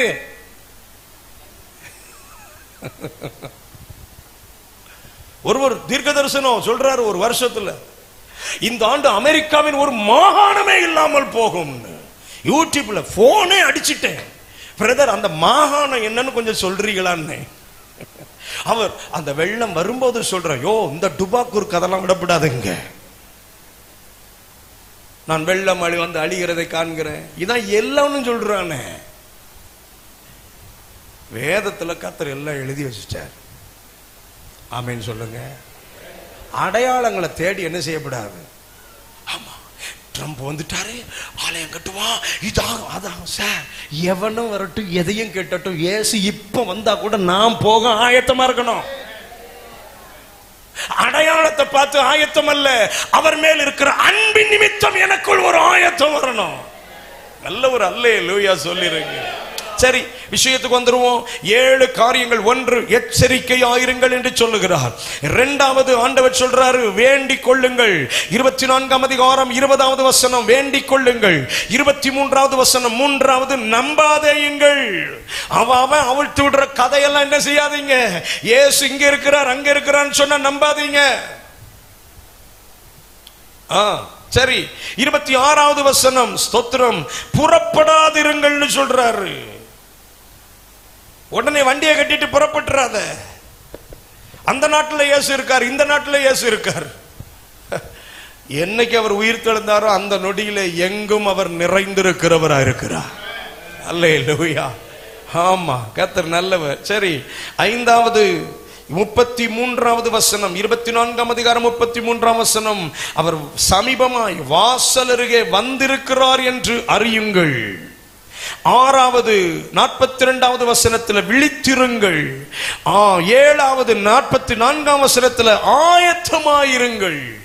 7 காரியங்களை ஆண்டவர் சொல்லுகிறார். வருகை குறித்து சொல்லும் போது 7 காரியங்களை சொல்லுகிறார். ஸ்தோத்திரம். முடிவு பரியந்தம் நிலைத்திருக்கிறவன் இந்த 7 காரியத்திலும் கவனமா இருக்கணும். வஞ்சிக்கப்பட்டுறக்கூடாது. எந்த ஊழியக்காரனையும் சூப்பர் ஹீரோ மாதிரி நினைக்க கூடாது. ஸ்தோத்திரம். கர்த்தர் ஒருவரை தவிர எவருக்கும் மேன்மையான கனத்தை கொடுக்க கூடாது. ஊழியர்களுக்குரிய கனம் கொடுக்கணும். அவ்வளவுதான், அவ்வளவுதான். அதை தாண்டி அவர் பாடினா எப்படி இருக்கும் தெரியுமா, அவர் மைக்க பிடிச்சா எப்படி இருக்கும் தெரியுமா, கர்த்தர்னா அவனை கொன்னா எப்படி இருக்கும் தெரியுமான்னு கேட்டுருவாரு. தூக்கிடுவேன்லே அவனை அப்படின்றவர். அவன் செத்த அன்னைக்கு சோழி முடிஞ்சது இல்லை. சிலர் அப்படிதான் போய் அழுறது. ஐயா, நீங்க செத்து பெட்டியில இனிமே நாங்க எங்க போவோம், பேசாம பக்கத்துல ஒரு பெட்டி செஞ்சிருவோமா, போய் படுத்துறியா? இயேசுநாதர் இல்லட்டா தான் அந்த பூமியில வாழ முடியாது. அவர் தவிர வேற எவர் இல்லாட்டாலும் அந்த பூமியில வாழலாம். ஆமேன்னு சொன்னவங்களை மட்டும் உயிரோட வைங்க ஆண்டவரே. எப்படி இருக்கு பாருங்களேன் ஜெபம். சரி, கவனிங்க. நான் ரொம்ப முக்கியமா ஒரு 3 காரியத்தை சொல்லிட்டு நம்ம பிரசங்கத்தை முடிச்சிருவோம். 3 குறிப்பை நான் முழுசா பேச முடியாது. ஸ்தோத்திரம். ஆமா, 25ஆம் அதிகாரத்தை எடுத்துக்கொள்ளுங்க. இயேசு திரும்ப வருவார், எல்லாருக்கும் தெரியும். ஆனால் திரும்ப வருகிற இயேசு எப்படிப்பட்டவராய் வருவார்? ஒரு 3 காரியத்தை இந்த 25ஆம் அதிகாரம் நமக்கு காண்பித்து கொடுக்கிறது. இயேசு திரும்ப வருகிற போது எப்படி வருவார்? ஸ்தோத்திரம். கர்த்தருடைய நாமம் மகிமைப்படுவதாக. இந்த பூமிக்கு மனுஷகுமாரனாய் வந்தார்.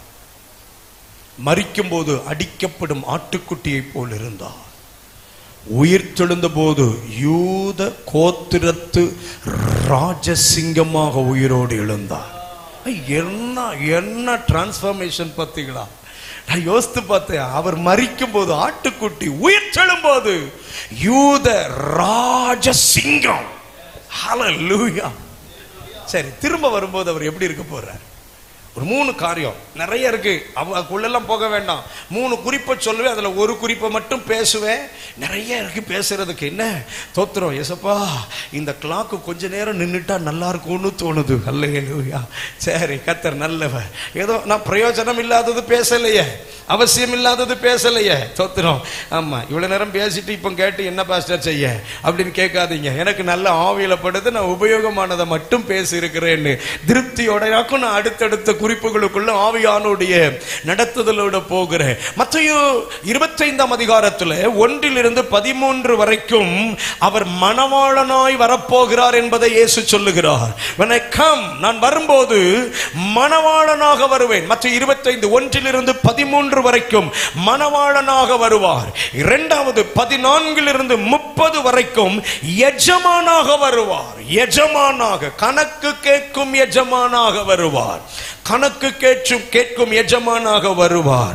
ஸ்தோத்திரம், கர்த்தருடைய நாமம் மகிமைப்படுவதாக. 31வது வசனத்தில் இருந்து ஸ்தோத்திரம் 46வது வசனம் முடிய உள்ள தேவ வார்த்தைகளில் அவர் ராஜாவாக வருவார் என்று வேதம் சொல்லுகிறது. ராஜாவாக வருவார். ஹல்லேலூயா. கர்த்தருடைய அற்புத நாமம் மகிமைப்படுவதாக. ஒன்று, அவர் மணவாளனாக வருவார். நான் இந்த குறிப்பை மாத்திரம் உங்களோடு வெகு சீக்கிரத்தில் பேசி நம்ம ஜெபிக்க கர்த்தர் நமக்கு கிருபை தருவாராக.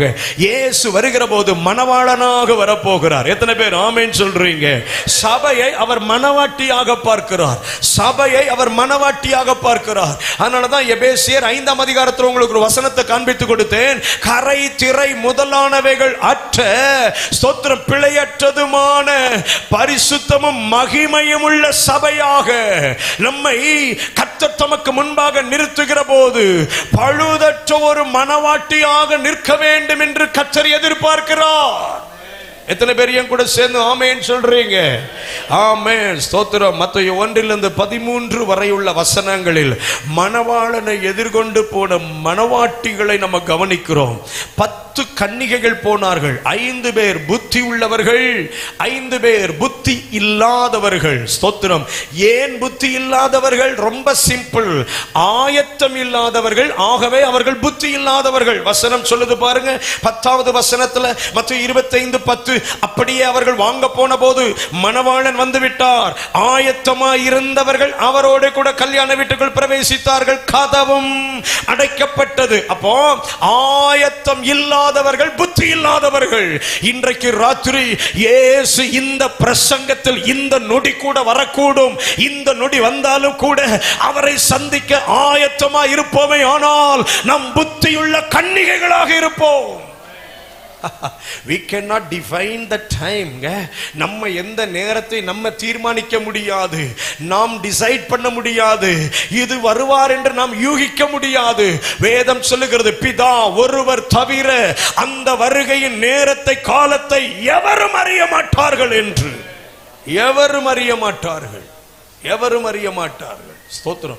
நான் சின்ன பையனா இருக்கும்போது கன்வென்ஷன் கூட்டத்தில் பாடுற பாட்டு என்ன தெரியுமா? கேட்டேன் கேட்டேன் கேட்டேன் என்று எப்போது என் இயேசு வருவார். அதான் பாட்டு. ஆமா, ஸ்தோத்திரம். ஒரு ஊழியக்காரர் சொல்லுவார், இயேசு வருவார் வருவார்னு பிரசங்கம் பண்ண காலம் போய் இப்போ இயேசு தருவார் தருவார் தருவார்னு பிரசங்கம். இயேசு வருவார்னா அந்த பிரசங்கம் ரொம்ப போர் அடிக்குங்க. இயேசு தருவார்னா செமையா இருக்கு பாஸ்டர். அவரை இன்னொரு 10 நிமிஷம் பேச விட்டுருக்கலாமே. இயேசு வருவார்னா 10 நிமிஷம் முன்னாடி மைக்க புடுங்கி இருக்கலாமே. ஏன்னா பிரசங்கம் அவர் இருதயத்தில் சிலதை பிடுங்குது, அவர் சிந்தையில சிலதை பிடுங்குது. அதனால கேட்கறதுக்கு கஷ்டமா இருக்கு. இயேசு வருவார். சரி, ஒரு மணவாட்டியிடம் காணப்பட வேண்டிய 9 குணாதிசயங்கள் என்ன? பிரசங்கம்ல குறிப்புகளை மட்டும் சொல்லுவேன். நீங்கள்லாம் அருமையான விசுவாச மக்கள். ஆமா, பாஸ்டர் சொன்னாங்க, எங்க விசுவாசிகளுக்கு நீங்க கோடு போட்டா போதும், அவங்க ரோடு போட்டுக்கிடுவாங்க. அல்லேலூயா. ஆமா. அப்போ நான் பார்த்துட்டே இருக்கேன், சிலர் கையில பேனா வச்சிருக்கீங்க, கோடு போட்ட மாதிரி தெரியல. பேனா வச்சுட்டு இன்னும் குறிப்பு வரவில்லையே, நான் எதை எழுதன்னு யோசிச்சுட்டே இருக்கீங்க. சரி, மணவாட்டியிடம் காணப்படுகிற அல்லது காணப்பட வேண்டிய 9 குணாதிசயங்களை சொல்லிட்டு நம்ம அப்படியே ஜெபிக்க போகிறோம். உங்க கையில வேதாகமம் இருக்குன்னா உன்னத பாட்டின் புஸ்தகத்தை திருப்பிக் கொள்ளணும். உன்னத பாட்டின் புஸ்தகத்தை திருப்பிக் கொள்ளணும். கர்த்தருடைய நாமம் மகிமைப்படுவதாக. கர்த்தர் நல்லவர். ஆமென். என் கூட சேர்ந்து கர்த்தருடைய வார்த்தைகளை திருப்பி கவனிச்சு பாருங்க. உன்னத பாட்டின் புஸ்தகத்தில் மொத்தம் 8 அதிகாரங்கள், அதிலிருந்து 9 காரியங்களை பரிசுத்த ஆவியானவர் நமக்கு கற்றுத்தரும்படிக்கு விரும்புகிறார். ஹல்லேலூயா. வேகமா என் கூட திருப்பி தேவனுடைய வார்த்தைகளை கவனியுங்கள். கர்த்தர் நம்மோடு கூட பேசுவாராக. கர்த்தர் பெரியவர். ஹல்லேலூயா.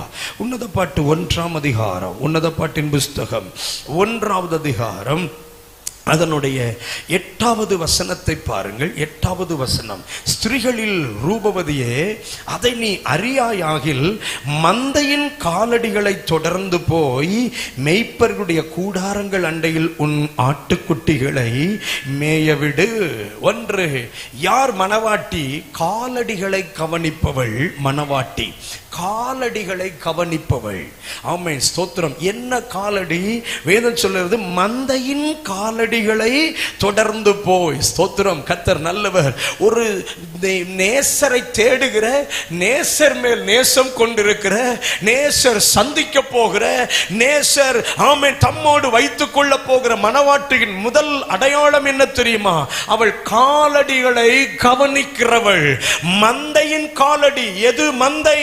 சபைதான் தேவனுடைய மந்தை. ஸ்தோத்திரம். சபையாம் மந்தையுடைய காலடிகளை கவனிச்சு நடக்கிறவங்க தான் மணவாட்டி. ஹலோ, சபை எங்க போகுதோ அங்க போகணும். ஏன் சபை எங்க போகுதோ அங்க போகணும் தெரியுமா?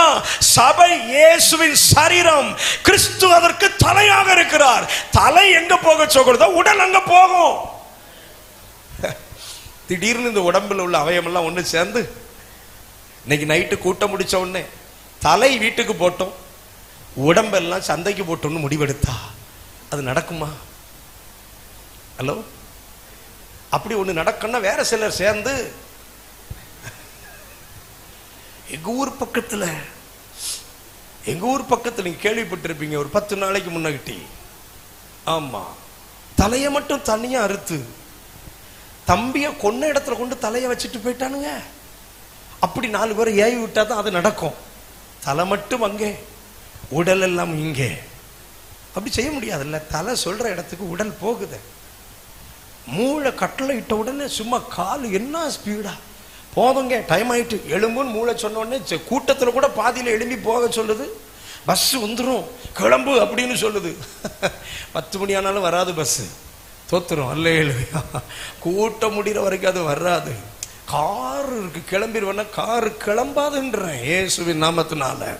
ஆமா, மந்தைக்கு ஒரு மந்தை நடக்கும்படியான இடத்தை கர்த்தர் வச்சிருக்கிறார். அழகான வசனம், அழகான வசனம். அங்க பாருங்க, ஸ்திரீகளின் ரூபவதியே, நேசர் எங்க தங்குகிறார்னு உனக்கு தெரியலையா? மந்தை எங்கே இருக்கிறதோ அங்கே நேசர் தங்குகிறார். சபைக்கு வெளியே நேசர் இல்ல. லிசன், நல்ல கவனிங்க. சபைக்கு வெளியே நேசர் இல்ல. இன்னைக்கு நிறைய கள்ள உபதேசக்காரர்கள் எழும்பி சொல்றான், சபை வேண்டாம், சபை கூடி வருதல் வேண்டாம், பாஸ்டர் என்கிற கேரக்டர் வேண்டாம். அவங்களுக்கு வைத்த கலக்கிற ஒண்ணே தசம பாகம் பாஸ்டர். துட்டுக்கு பிடிச்ச கேடு அந்த சனிய பயலுக்கு. ஆமா, துட்டு தான் பெருசு. தான் சம்பாதிக்கணும், ஒருத்தனுக்கு ஒண்ணும் கொடுக்கப்படாது.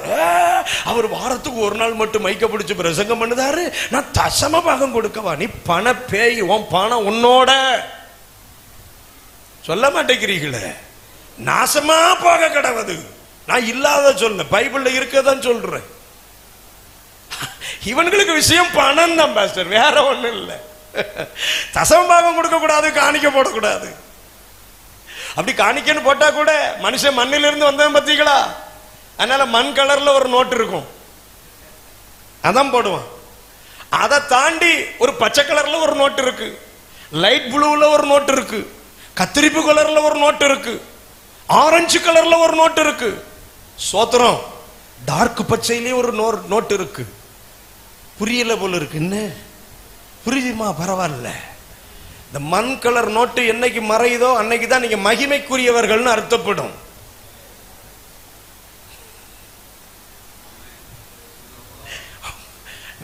எனக்கு இதுக்கு மேலெல்லாம் ரொம்ப தெளிவா பேச தெரியாதுங்க. அவனுக்கு கொடுக்கறதான் பிரச்சனை, காணிக்கதான் பிரச்சனை, தசமாக தான் அவனுக்கு பிரச்சனை சார். ஏன்னா பாஸ்டர் அப்படி இருக்காரு, பாஸ்டர் இப்படி இருக்காரு. கவனிங்க, நேசர் மந்தையோடு தான் அமர்ந்திருக்கிறது. மந்தையை விட்டு அவர் வேற எங்கே இருக்கிறவர் அல்ல. அதனாலதான் மணவாட்டியின் முதல் அடையாளம் என்ன தெரியுமா? மந்தையின் காலடிகளை கவனிக்கிறவன். உபவாச ஜபங்க இருக்கும்போது கிளம்பிக்கிட்டு வேற எங்கேயும் போக கூடாது. மந்தையின் காலடி. சபையில ஒரு கூட்டம்னா சாரி பாஸ்டர், அன்றைக்கு தான் எனக்கு இப்படி ஒரு ஃபங்க்ஷன் அப்படின்லாம் கிளம்பக்கூடாது. மந்தையின் காலடியை கவனிக்கணும்.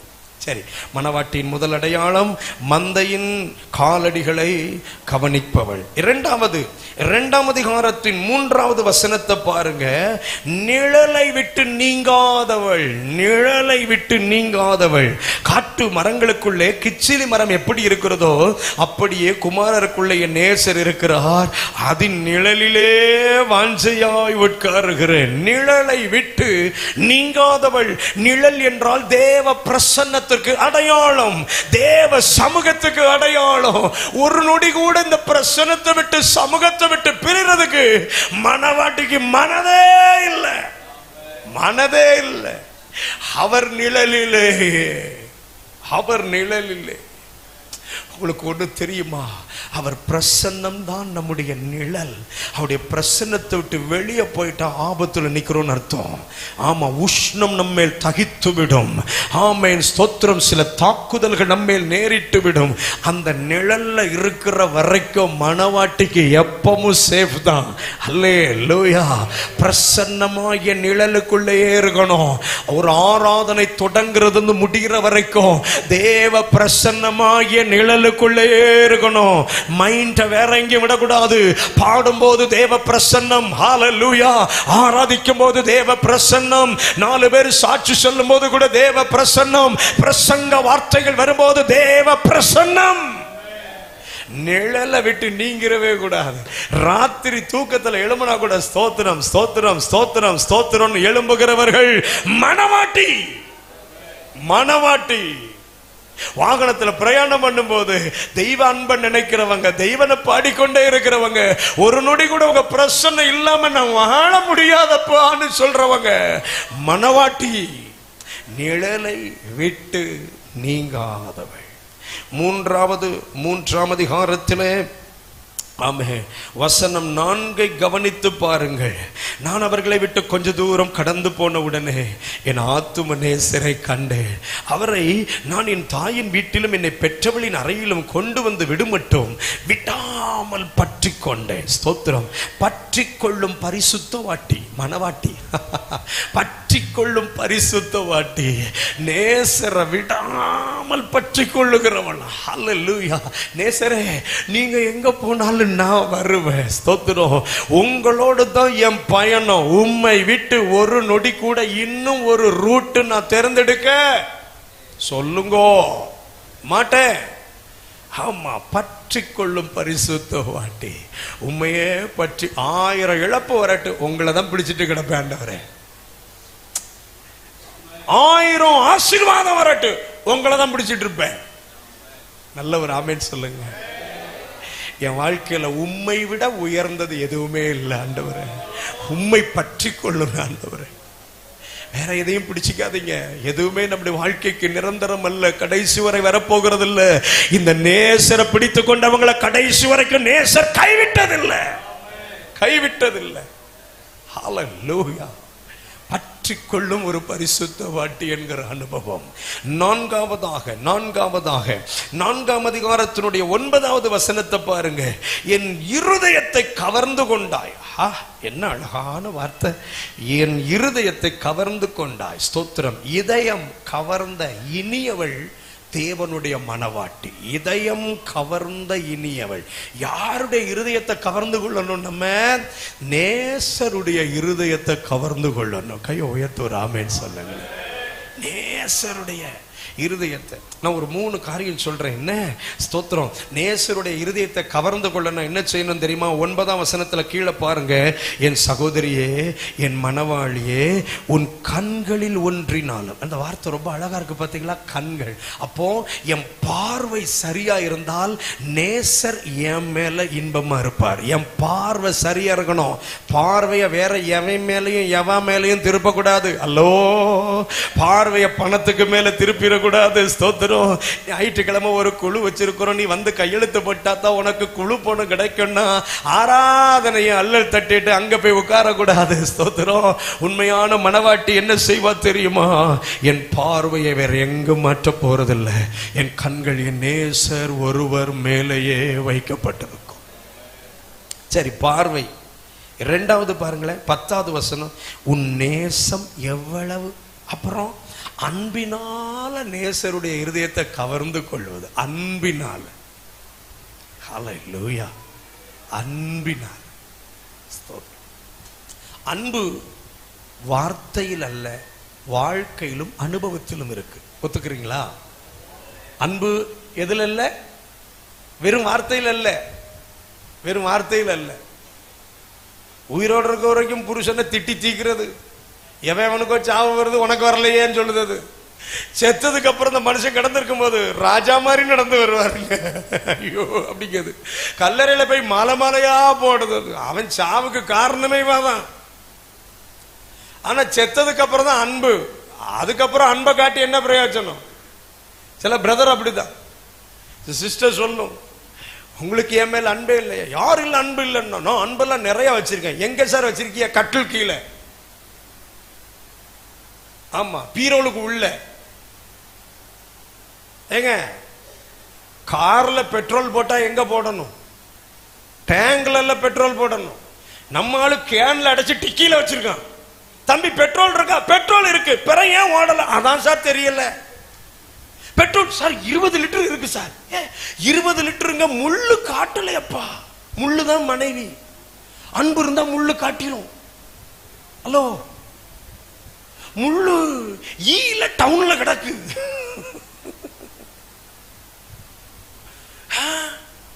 ஆனா பெட்ரோல் இருக்கு, டிக்கியில இருக்கு, கேன்ல இருக்கு. எல்லாம் பெட்ரோலை ஊத்தி கொளுத்த வேண்டாம். மனைவி மேல அன்பு இருக்கும். செத்ததுக்கு அப்புறம் தாடியை வளர்த்துட்டு அலையிறது. அவ இருக்கிறவங்க கொஞ்சம் தாடி வளர்த்துக்கோங்க அத்தான், நல்லா இருக்கும்னா அவளுக்கு வேணும்னு அப்படி தாடி வைக்காதீங்கன்னு சொன்னா வம்புக்குன்னு வைக்கிறது. அப்புறம் இவர் நேசிக்காராம், அதுக்காக இப்படி இருக்காராம். அந்த டுபாக்கூர் கதெல்லாம் விட்டுட்டு அலையக்கூடாது. ஸ்தோத்திரம். அன்பை காட்டுங்க. நம்ம பூமிக்குரிய அன்பை மட்டும் சொல்லல, தேவன் மேல உள்ள அன்பு. நீங்களும் நானும் ஒருத்தரை நேசிக்கிறோன்னு சொன்னா, 7 மணிக்கு பார்க்கவான்னு சொன்னா எவ்வளவு சீக்கிரமா போய் நிற்போம்ல. ஆண்டவர் மேல அன்பு இருந்தா 6 மணி கூட்டத்துக்கு 5:45 வர சொல்லும். அன்பு இல்லைன்னா அவங்க தானே பாடுறாங்க, மெல்ல பாடலாம். ஆனால் லைவ் வரத கொஞ்சம் அதை பாட்டு விடு. லைவ் சரி சரி சரி, அதில் பிரசங்கர் வந்த மாதிரி தெரியுதா பாரு, தெரியுதா? சரி சரி, அப்படி ஒன்றும் விசேஷ பிரசங்கி மாதிரி தெரியல பார்த்துக்க. சரியாதுவா, நம்ம தலையை காட்டாட்டா பாஸ்டர் நம்மகிட்ட கேள்வி கேட்பாரு, அவர் முகத்தில் முழிக்க முடியாத. அதனால எல்லாரும் கண்களை மூடி திறக்க போற நேரம் டப்புன்னு உள்ள வந்துடணும். ஆராதனை முடிகிற நேரம், அது வரைக்கும் ஆளை காணாது. அப்படி பார்த்தா பாதியில இருக்கு. அத மாதிரி எல்லாரும் எழும்பி கண்களை மூடுவோம்னா அப்புறம் நம்ம கண்ணை திறந்த ஆளை காணாது. அவ்வளவு வேகமா ஓடிடும். அப்படிலாம் இல்ல. நம்முடைய அன்பு அவருடைய இருதயத்தை கவர்ந்து கொள்ளும். அன்பு. 3வது 11ஆம் வசனம், நம்முடைய வாயும் வார்த்தையும் அவரை கவர்ந்து இழுக்கிறது. என் வாயும் வார்த்தையும். ஸ்தோத்திரம். என் மணவாளியே, உன் உதடு, உன் நாவு. இல்ல என்ன அழகா சொல்றார் பாருங்க. நேசரை கவர்ந்து இருக்கிற 3 காரியத்தை சொல்றார். உள்ள நிறைய இருக்கு, நான் 3 மட்டும் நான் மெயினா சொல்றேன். பார்வை, அன்பு, வார்த்தை. இதயம் கவர்ந்த இனியவள்.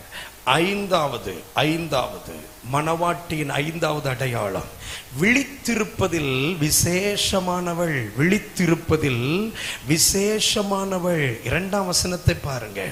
நான் நித்திரை பண்ணினேன், என் இருதயமோ விழித்திருந்தது. ஸ்தோத்திரம். ஆமா, உடல் தூங்குது, ஆனா இதயம் நேசரு தேடுதுங்கிற அந்த தேடல்ல விழித்திருக்கிறது. விழித்திருக்க வேண்டியவர்கள். அல்லேலூயா. எத்தனை பேர் என் கூட சேர்ந்து ஆமென் சொல்றீங்க? மணவாட்டி விழித்திருக்க வேண்டியவள். மணவாட்டி நித்திரைக்குட்பட்டு விடக் கூடாது. மணவாட்டி தன்னை மறந்து, ஸ்தோத்திரம், தன் ஸ்தானத்தை மறந்து, தன் நேசரை மறந்து உலகத்தின் நித்திரைக்குள்ள போயிடக்கூடாது. எப்பவும் விழித்திருக்கணும். எப்பவும் விழித்திருக்கணும். என் நேசர் இரவு நேரம் என்னை தட்டி எழுப்பி ஜெபிக்க வைக்கலாம். நான் விழித்திருக்க வேண்டும். சில மரணத்தை தடுத்து நிறுத்தும்படிக்கு என்னை தட்டி எழுப்பி ஜெபிக்க வைப்பார். நான் விழித்திருக்க வேண்டும். சில விபத்துகள் நிறுத்தப்படும்படிக்கு என்னிடத்துல கர்த்தர் சில சொப்பனங்களை காட்டி தட்டி எழுப்புவார். நான் விழித்திருக்க வேண்டும். சபைக்கு வரப்போகிற ஒரு ஆபத்தை எனக்கு கர்த்தர் சொப்பன வழியா காட்டுவார். நான் விழித்திருக்க வேண்டும். என் குடும்பத்துக்கு வரப்போகிற ஒரு தீமையை காட்டுவார். என் பிள்ளைக்கு நேரிட போகிற ஒரு காரியத்தை காட்டுவார். நான் விழித்திருக்கணும் சார். இருதயம் தூங்கிடப்படாது. என்ன சிலருக்கு கொட்டாய் வர்ற மாதிரி இருதயம் தூங்கிடப்படாது. தோத்திரம். நானும் 3 நாளா பார்த்துட்டு இருக்கேன். இன்னைக்கு தான் சொல்லிட்டேன். தோத்திரம். அல்லேலூயா. ஆமா, சபையில முன்னணி எக்காரணத்தை கொண்டும் கொட்டாய் விடக்கூடாது. ஸ்தோத்திரம். அல்லேலூயா. அப்படியே விட்டா கூட தெரியாம ஒரு கர்ச்சி போச்சு வாய மறைச்சு இப்படியே போ சாத்தானேன்னு விடணும். வாழ்க. அல்லே. எங்களுக்கு நீங்க கொட்டாய் விட்டு ஒரு பாதிப்பு இல்லை. உன்னதமானுடைய மறைவுல நிற்கும். இந்த பீடத்தை தாண்டி நீங்க எங்களை இழுத்துடலாம் நினைக்கிய, சரித்திரத்தில் நடக்காது. அல்லேலூயா. சரி, அப்போ நான் எந்த நேரத்திலும் விழித்திருக்க வேண்டியது அவசியம். எந்த நேரமும் என் மணவாளன் வரலாம். நான் கணிச்சு வச்ச நேரத்தில் அவர் வருவதே இல்லை. நான் கவனிக்காத நேரத்தில் என் மணவாளன் வரக்கூடும். சரீரம் தூங்கினாலும் இருதயம் விழித்திருந்தது. 6வது மணவாட்டியுடைய அற்புதமான அடையாளம், மணவாட்டியின் அடையாளம். 6ஆம் அதிகாரம் அதனுடைய 8வது 9வது வசனத்தை பாருங்க. தனித்துவம் உள்ளவள். தனித்துவம் உள்ளவள். ஸ்தோத்திரம். ஒரு ஒரு ஒரு ஸ்பெசிஃபிக்கான ஒரு ஐடென்டிட்டி அவன் மேல இருக்குது பாருங்களேன். ராஜஸ்திரிகள் 60 பேரும் மறுமனையாட்டிகள் 80 பேரும் உண்டு. கன்னியருக்கு தொகை இல்லை. என் புறாவோ என் உத்தமியோ ஒருத்தியே. கை உயர்த்துறாமேன்னு சொல்லுங்க. அழகான வசனம். இன்னைக்கு இதெல்லாம் வாசிக்கும் போது நான் உண்மையிலே ஆண்டவருக்குள்ள சந்தோஷப்பட்டேன். ஆண்டவர் நம்மளை என்ன எப்படி வர்ணிக்கிறார் தெரியுமாங்க? வேறு இந்த முழு உலகத்துல கோடி பேர் இருக்கலாம். இந்த இந்தியாவில் ஒரு 145 எத்தனை கோடியோ இருக்கலாம். தமிழ்நாட்டில் 8 கோடியோ 10 கோடியோ இருக்கலாம். கன்னியாகுமரி மாவட்டத்தில் சில லட்சங்கள் இருக்கலாம். உன் தாலுகாவில் சில லட்சங்கள் இருக்கலாம். உன் கிராமத்தில் சில 100 ஆயிரங்கள் இருக்கலாம். ஆனால் நீ எனக்கு ரொம்ப முக்கியமானவன். தனித்துவம் உள்ளவர்கள். எத்தனை பேர் என் கூட சேர்ந்து ஆமேன்னு சொல்றீங்க? தனித்துவம். தனித்துவம். இப்போ ஒரு காரியத்தை உங்களை குறித்து யோசித்து பாருங்க பார்ப்போம். என்னுடைய தனித்துவம் என்ன? What is my speciality? என்னுடைய தனித்துவம் என்ன? சொல்ல முடியுமா? உங்க தனித்துவம் என்ன நீங்க சொல்ல முடியுமா? பாஸ்டர், எனக்கு அதிக நேரம் ஜெபிக்கிற ஒரு தனித்துவத்தை கர்த்தர் கொடுத்திருக்கிறார். அதிகம் வேதத்தை வாசிக்கிற ஒரு தனித்துவத்தை கர்த்தர் கொடுத்திருக்கிறாரு. ஆத்ம பாரத்தோடு நான் தேசத்துக்காக ஜெபிக்கிற ஒரு தனித்துவத்தை கொடுத்திருக்கிறாரு. சபைக்காக உத்தரவாதம் எடுத்து ஜெபிக்கிற ஒரு தனித்துவத்தை கொடுத்திருக்கிறாரு. சுவிசேஷம் அறிவிக்கிற ஒரு தனித்துவத்தை கர்த்தர் கொடுத்திருக்கிறாரு. ஹலோ, ஆலயத்தில் பணிவிடை செய்கிற ஒரு தனித்துவத்தை கர்த்தர் கொடுத்திருக்கிறாரு. What is your special identity? உங்கள் தனித்துவமான அடையாளம் என்ன சபையில்? நான் ஊழியத்துக்கு சபைக்கு நான் ஏராளமா கொடுக்கக்கூடிய ஒரு அடையாளத்தை கர்த்தர் எனக்கு தந்திருக்கிறார் பாஸ்டர். அல்லது நான் நல்ல உழைப்பேன், 3-4 நாள் கன்வென்ஷன்ல முழு நேரம் ஆலயத்தில் கிடப்பேன். பாஸ்டர்ட்ட போய் நான் அடுத்து என்ன செய்யணும்னு கேட்பேன். பாஸ்டர்ட்ட வந்து இந்த தேவையெல்லாம் சந்திக்கப்படுறதுக்கு என்ன பாஸ்டர்யா செய்றீங்க, என் பங்கா நான் என்ன செய்யணும்னு கேட்பேன். இதெல்லாம் ஸ்பெஷல் ஐடென்டிட்டி சார். இதெல்லாம் சாதாரண விசுவாசிகளுக்கு வராது. ஹலோ, நீங்க அமைதியா இருக்கிறத பார்த்தா உங்களுக்குள்ள நான் சந்தேகத்தை விதைச்ச மாதிரி இருக்குது. நான் சாதாரண விசுவாசியா விசேஷ விசுவாசியா? ஏதோ ஒரு தனித்துவம் எனக்கு வேணுங்க. இந்த திருச்சபைக்குள்ள இந்த ஆலயத்துக்குள்ள எனக்கு என்ன ஒரு தனித்துவம் உள்ள தேவ மனவாட்டியாகத்தான் என்னை கர்த்தர் இங்கே இருத்துகிறார். ஹல்லேலூயா. சரி, ஏழாவதாக வர்ணனைகளால் வஞ்சிக்கப்படாதவள். 7ஆம் அதிகாரம் 5வது வசனத்தை பாருங்க. ஸ்தோத்திரம். சரி, நீங்க மேல இருந்தே கவனிச்சு பார்த்தீங்கன்னா தெரியுங்க. ஆமா, 1ஆம் வசனத்திலிருந்து, ராஜகுமாரத்தியே, பாதரட்சைகளிட்ட உன் பாதங்கள் மிகவும் அழகாயிருக்கிறது. உன் இடுப்பின் வடிவு விசித்திர தொழிலாளரின் வேலையான பூஷணம் போல் இருக்கிறது. உன் ஆவி திராட்சரசம் நிறைந்த வட்டம். இதெல்லாம் பார்த்தீங்கன்னா வாசிக்கிறதுக்கு ஒரு மாதிரி தெரியும். ஆனா இதெல்லாம் யார் வர்ணிக்கிறது நினைக்கீங்க? இப்போ மணவாட்டியை பார்த்து உலகம் வர்ணிக்குது. ஐயோ, நீ என்ன கொள்ளை அழகு, நீ நடந்தால் நடை அழகு, நீ இருந்தால் உன்னால் அந்த சேருக்கு அழகு, கண்ணே நீயே அழகு, உனக்கு ஒரு சேலை, உன்னால் அந்த சேலைக்கு அழகு. வர்ணிச்ச உடனே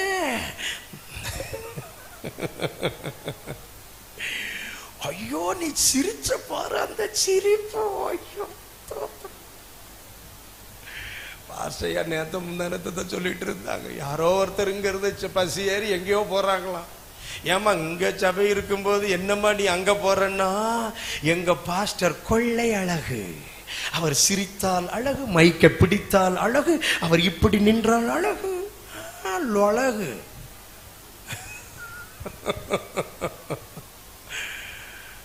இது எல்லாம் பொல்லாத ஆவியாக்கும். ஆமேன்னு சொல்லுங்க. ஆமா, கண்டவெல்லாம் நம்மளை வர்ணிக்கிறதுக்கு என்ன செய்யக்கூடாது, இடம் கொடுக்க கூடாது. பாஸ்டர் நான் கலரா ட்ரெஸ் உடுத்துவேன், பாஸ்டர் கலரா உடுத்துவேன். ஆரம்ப நாள்ல எங்க அப்பா சொல்லுவாங்க, நான் பைபிள் காலேஜ் முடிச்ச உடனே, இல்ல நீ ஊழியக்காரன், ஒரு ஒயிட் உடுத்துனா, ஏன் ஒயிட் உடுத்துனா தான் ஊழியக்காரனோ? உங்களை விட நான் நல்லா தான் பிரசங்கம் பண்றேன் தெரியுமா? நீங்க ஒயிட்டான உடுத்திருக்கீங்க, உங்க பிரசங்கம் சிம்பிளா இருக்குது. நான் கலர் உடுத்திருக்கேன், என் பிரசங்கம் கலரா இருக்குது. மனசுக்குள்ள நினைச்சுக்கிடுவேன், வாயிட்ட பேச முடியாது, கொன்னே போட்டுருவாரு எங்க அப்பா. உடுத்த மாட்டேன். ஒரு சகோதரி ஒரு முறை ட்ரெஸ் எடுத்து தந்திருந்தா, மஞ்சள் கலர் பேண்ட், சாண்டல் கலர் பேண்டும், கத்தரிப்பு கலர் சட்டையும். அன்னைக்கு ஆராதனைக்கு அதை உடுத்திட்டு உள்ள நடந்து வர்றேன். அந்த சகோதரி, தம்பி செமண்டா, செம பியூட்டின்டா. எனக்கு பியை என்னை வர்ணிச்ச மாதிரி இருந்தது. அந்த ட்ரெஸ் எடுத்து கொடுத்த அந்த சகோதரி தான், பாஸ்டர் உங்களுக்கு எடுத்தாரேன்னு பவியமா தந்துட்டு, நான் வேற அதை உடுத்துட்டு உள்ள வந்த, அவன் என்னை வர்ணிச்சா பாருங்க, எனக்கு உச்சிக்கு ஏறிட்டு கோவம். நேர வீட்டுக்கு போனேன், பிசாசேன்னு காலாட்டி போட்டேன். அயன் பண்ணாத ஒரு வெள்ளச்சட்டை, அயன் பண்ணாத ஒரு வெள்ளை பேண்ட் எடுத்து உடுத்தினேன் பாஸ்டர். வீட்டுக்கு பின்னாடி அந்த அந்த அந்த அந்த வர்ணிக்கப்பட்ட சட்டையும் பேண்டையும் இப்படி தூக்கிட்டு போனேன். பின்னாடி போட்டு மண்ணெண்ணை ஊற்றி கொளுத்துனேன். சனியனை நாசமா போ. அன்னையிலேருந்து இதை உடுத்த ஆரம்பிச்சேன், இன்னைக்கு வரைக்கும் உடுத்துறேன். ஹலோ, ஒரு விளங்காத வர்ணிப்பு என் மேல வரக்கூடாது. அல்லேலூயா. அவ யாரு என்னை வர்ணிக்கிறதுக்கு? அவ யாரு என்ன வர்ணிக்கிறதுக்கு? அது யாரா வேணா இருந்துட்டு போட்டு, சும்மா 4 பேர் வர்ணிக்காங்க, சும்மா சேட்டிங்லாம் இருக்கக்கூடாது. நாசமா பேருவேன், நரகத்துக்கு பேருவையாக்கும். ஜாக்கிரதையா இருக்கணும். வர்ணிப்புகள் ஆபத்தானது. ஹலோ, எத்தனை பேர் ஆமேன்னு சொல்றீங்க?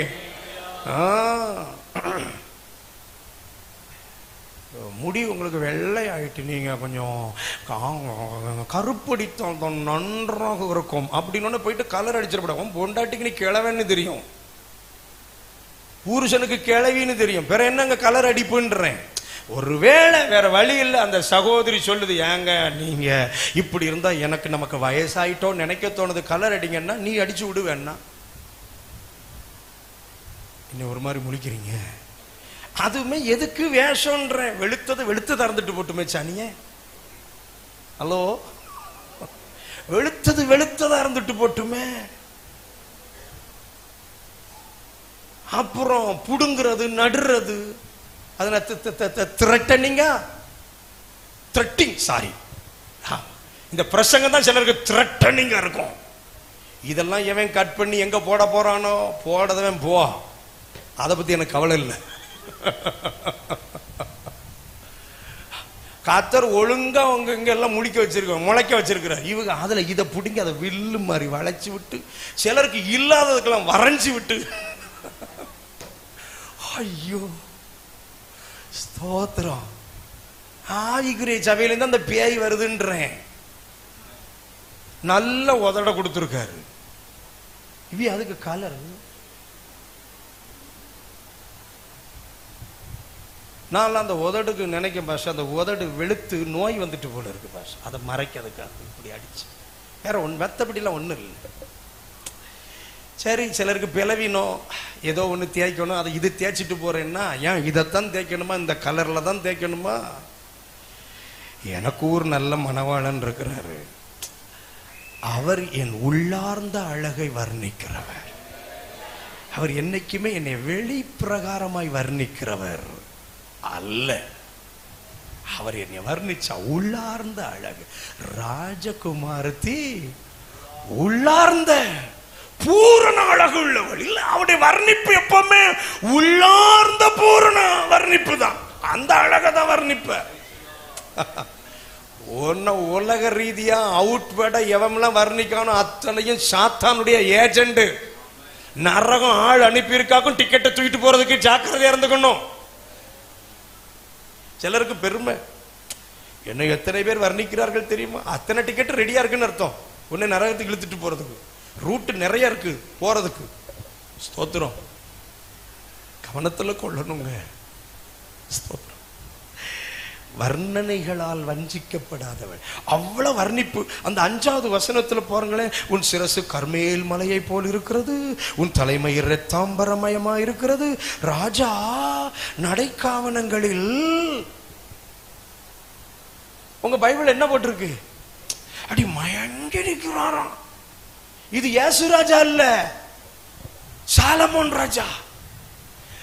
அவன் எவ்வளவு திருட்டு போய் பாருங்களேன். அவன் உன்னதப்பட்ட புஸ்தகத்துல சாலமோன் பக்கா வில்ல. இவன் தான் அந்த வேலையெல்லாம் பார்த்துட்டு இந்த சூலமித்தியை தூக்கிட்டு வந்து தனதாக்க பார்க்கிறான். அந்த நேசருங்கிறது வேற, உங்களுக்கு விவரம் தெரியும். நேசர் ஒரு நல்ல மெய்ப்பனையாக்கும் இவள் திருமணத்துக்காக ஒப்பந்தம் செய்து ஆயத்தம் பண்ணி வச்சிருக்கு. இவன் போய் தூக்கிட்டு வந்துட்டு சொல்றான், உன்னை கண்ட உடனே நான் நடைக்காவனங்களே மயங்கி நிக்கிறேன். 1000 கட்டியிருக்கான். இவனுக்கு அடுத்தது மேல மயக்கம். கொலை பண்ணணும்ல, மயக்கம் வருமோன்னு. அடுத்தவன் மனைவியை பார்த்து மயக்கம் வருமா பிரதர்? அடுத்தவர் பெத்து வளர்த்திருக்கிற பிள்ளைய பார்த்து மயக்கம் வருமோ? சிலர் பஸ் ஸ்டாண்ட்ல மயங்கி நிக்காது, காலேஜ் விட்டவனே மயங்கி நிக்காது. இவங்க அவர்கள் மயங்குகிறார்கள் என்று இவர்களும் மயக்கம்.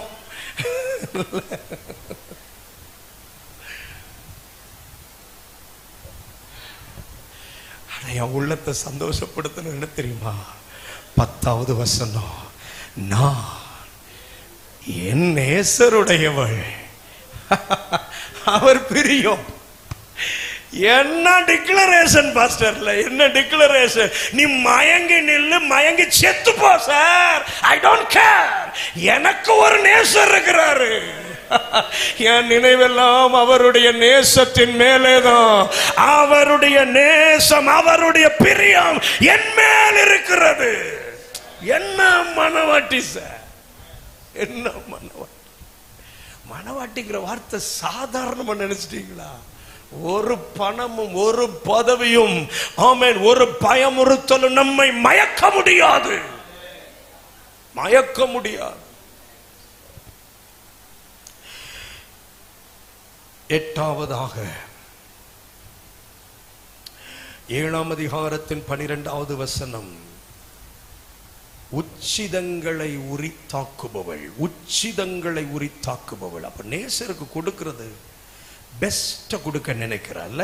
அந்த 12வது வசனத்தின் கடைசி பகுதி, என் நேசத்தின் உச்சிதங்களை உமக்கு தருவேன், பெஸ்ட தருவேன் ஆண்டவரே. உச்சிதங்களை உரித்தாக்குபவள்.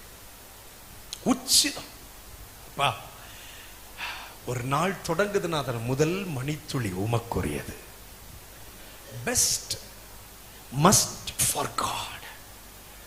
சிறந்தது தேவனுக்காக மட்டுமே கொடுக்கப்பட வேண்டும். எத்தனை பேர் ஆமென் சொல்றீங்க? எல்லாத்துக்கும் கொடுத்துட்டு கடைசியில் இருக்கிற நேரம் கர்த்தருக்கு வேண்டாம், அது வேண்டாம். டிஎல் மூடி என்கிற தேவ ஊழியரை குறித்து இப்படி ஒரு இடத்துல சொல்ல கேட்டேன். அவர் ஒரு நடிகையோட பேசிட்டு இருந்தார். அந்த நடிகை ரொம்ப பீக்ல இருந்தாங்களா. அந்த மீட்டிங் வந்திருக்கிறாங்க. முடிச்ச உடனே அவரை சந்திக்கும்படி கேட்டிருக்கிறாங்க. எஸ் வர சொல்லுங்க சொன்ன உடனே இந்த நடிகையோட பேசிட்டு இருக்கும்போது அந்த நடிகை சொன்னாங்களா, ரொம்ப சூப்பரான ஸ்பீச் சார், உங்க ஸ்பீச் எனக்கு ரொம்ப பிடிச்சிருந்தது, செம்மையா பேசுனீங்க. நான் என்னமோ மனம் திரும்புற மாதிரிலாம் வந்துட்டேன். பிறகுதான் யோசித்து பார்த்தேன், நம்ம இப்போ நடிப்பின் உச்சத்தில் இருக்கிறோம், நிறைய கால் ஷீட் கொடுத்துருக்குறோம், முடிக்க வேண்டிய படங்கள்லாம் நிறைய இருக்குது. நான் ஒன்று செய்வேன் சார், என் படங்கள் எல்லாம் முடிச்சதுக்கு அப்புறம் இந்த கால் ஷீட்லாம் எனக்கு யாரும் தரல, இந்த திரை உலகம் என்னைக்கு என்னை வேண்டான்னு சொல்லுமோ அப்போ நான் சட்டுப்புட்டு உங்க கூட்டத்தில் வந்து உட்கார்ந்து கையை வைத்து ஒப்பு கொடுத்துருவையா, அப்ப எனக்கு இந்த ஏசி எனக்கு தேவை அப்படின்னு சொன்ன. டிஎல் மூடி சிரிச்சுக்கிட்டே, ஒரு கப் ஆஃப் காஃபி குடிக்கிறியான்னு கேட்டார். உடனே எஸ் அஃப்கோர்ஸ் குடிக்கலாமேன்னு சொல்லிட்டு அவருடைய உதவியாளர்கிட்ட ஒரு கப்பில் காஃபி கொண்டு வான்னு சொல்லிட்டு அந்த காஃபியை வாங்கிட்டு உறிஞ்சி குடிச்சாராம். உறிஞ்சி வாய் வச்சு உறிஞ்சி குடிச்சாராம். ஒரு பாதி குடிச்சிட்டு மீதிய ஹேவ் யுவர் காஃபின்னு கொடுத்தாரா. இன்னமா உனக்கு காஃபின்னு ஒன்று அவளுக்கு வந்துச்சான் கோபம் பாருங்க.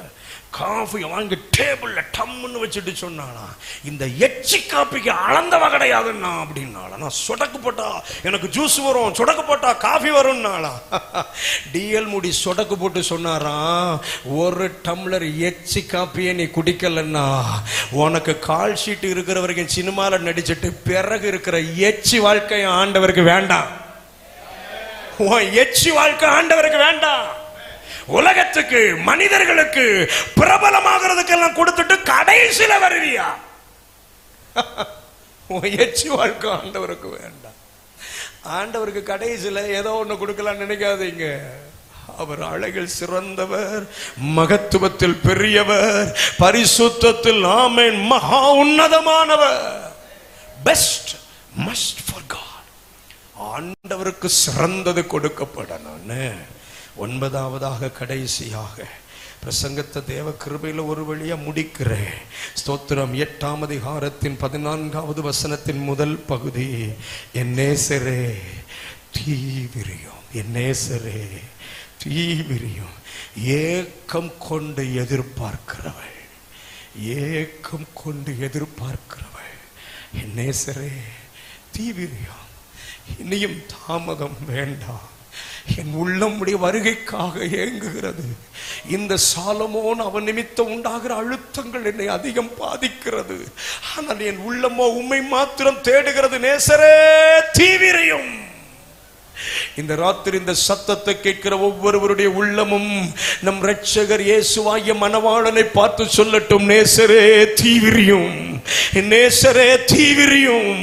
உமக்காக ஏக்கம் கொண்டு எதிர்பார்த்து நிற்கிறோம், ஏக்கம் கொண்டு எதிர்பார்த்து நிற்கிறோம். எழுந்திருப்போம் தேவ சமூகத்தில், உள்ளத்தின் ஆழத்திலிருந்து அப்பாவுடைய அன்பின் முகத்தை நோக்கி பார்த்து சொல்ல போகிறோம், என் நேசரே உம்மை நாங்கள் வாஞ்சிக்கிறோம், உம்முடைய வருகை நாங்கள் எதிர்நோக்கி இருக்கிறோம். மணவாட்டியை சந்திக்கும் மணவாளனாக இயேசு வரப்போகிறார். தேங்க்யூ. கர்த்தர் நல்லவர், கர்த்தர் நல்லவர். எழுந்திருப்போமா, கண்களை மூடி கர்த்தருடைய அன்பின் முகத்தை நம்ம எல்லாரும் நோக்கி பார்ப்போம். கர்த்தர் நல்லவர், கர்த்தர் நல்லவர், கர்த்தர் நல்லவர்.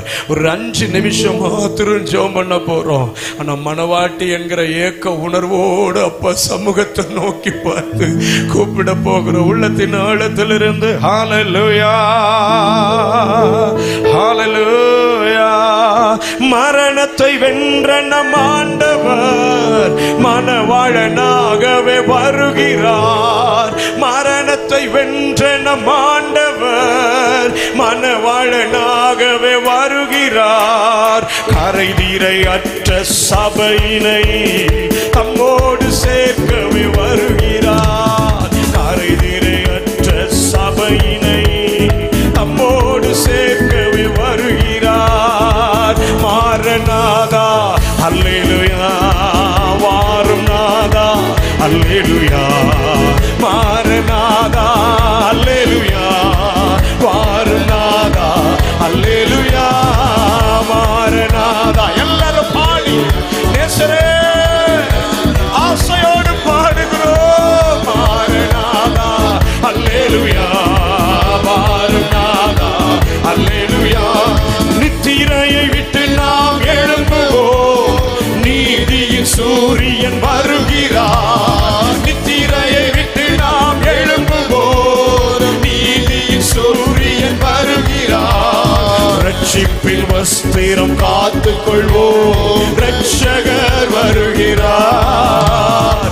ரட்சிப்பின் வஸ்திரம் காத்துக் கொள்வோம், ரட்சகர் வருகிறார். மாரநாதா அல்லேலூயா, வாரும் நாதா அல்லேலூயா, மாரநாதா அல்லேலூயா, மாரநாதா அல்லேலூயா. பரிசுத்தமாய் நம்மை காத்துக் கொள்வோம், பரிசுத்த இயேசு வருகிறார். பரிசுத்தமாய் நம்மை காத்துக் கொள்வோம், பரிசுத்த இயேசு வருகிறார்.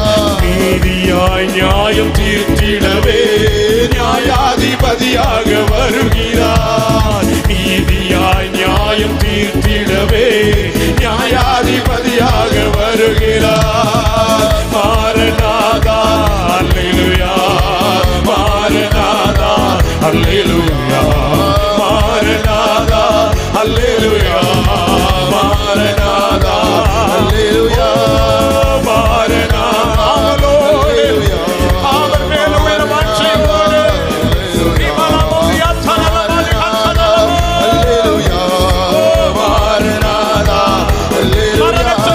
மரணத்தை வென்ற நம் ஆண்டவர் மணவாளனாகவே வருகிறார்.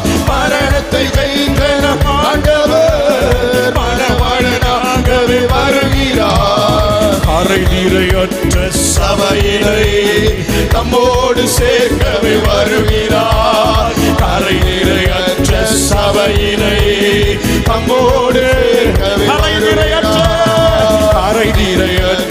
சபையினை தம்மோடு சேர்க்கவே வருகிறார். கரைதிரையற்ற சபையினை தம்மோடு சேர்க்கவே வருகிறார். இயேசுவின் இரண்டாம் வருகை அதிவேகமாய் நெருங்கி வருதே. இயேசுவின் இரண்டாம் வருகை அதிவேகமாய் நெருங்கி வருதே. ஆயத்தமாகிடுவோம் அன்பர் இயேசுவை சந்திக்கவே. நம் ஆயத்தமாகிடுவோம் அன்பர் இயேசுவை சந்திக்கவே. ஆயத்தமாகிடுவோம், ஆயத்தமாகிடுவோம் அன்பர் இயேசுவை சந்திக்கவே. ஆயத்தமாகிடுவோம் அன்பர் இயேசுவை சந்திக்கவே. மாரநாதா, மாரநாதா அல்லேலூயா, மாரநாதா அல்லேலூயா, மாரநாதா அல்லேலூயா, மாரநாதா அல்லேலூயா, மாரநாதா அல்லேலூயா, மாரநாதா அல்லேலூயா, மாரநாதா அல்லேலூயா, மாரநாதா அல்லேலூயா. ரட்சகர் வருகிறார், மணவாளன் வருகிறார். மணவாட்டியே ஆயத்தத்தோடு ஆர்ப்பரித்து மாரநாதா அல்லேலூயா, மாரநாதா ஷலதர பலகல மரியமா தலல பலகல ரிகமல மலரதியந்தலல அல்லேலூயா. நல்ல கரங்களை தட்டி அல்லேலூயா,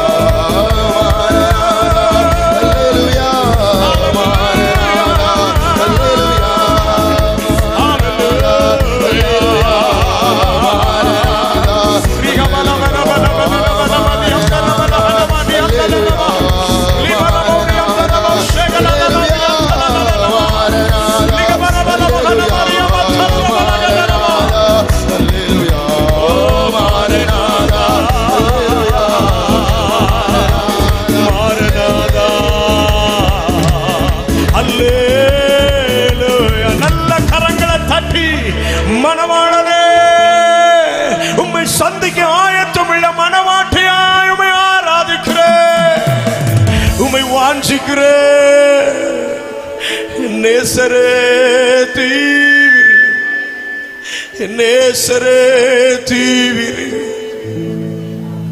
நேசரே,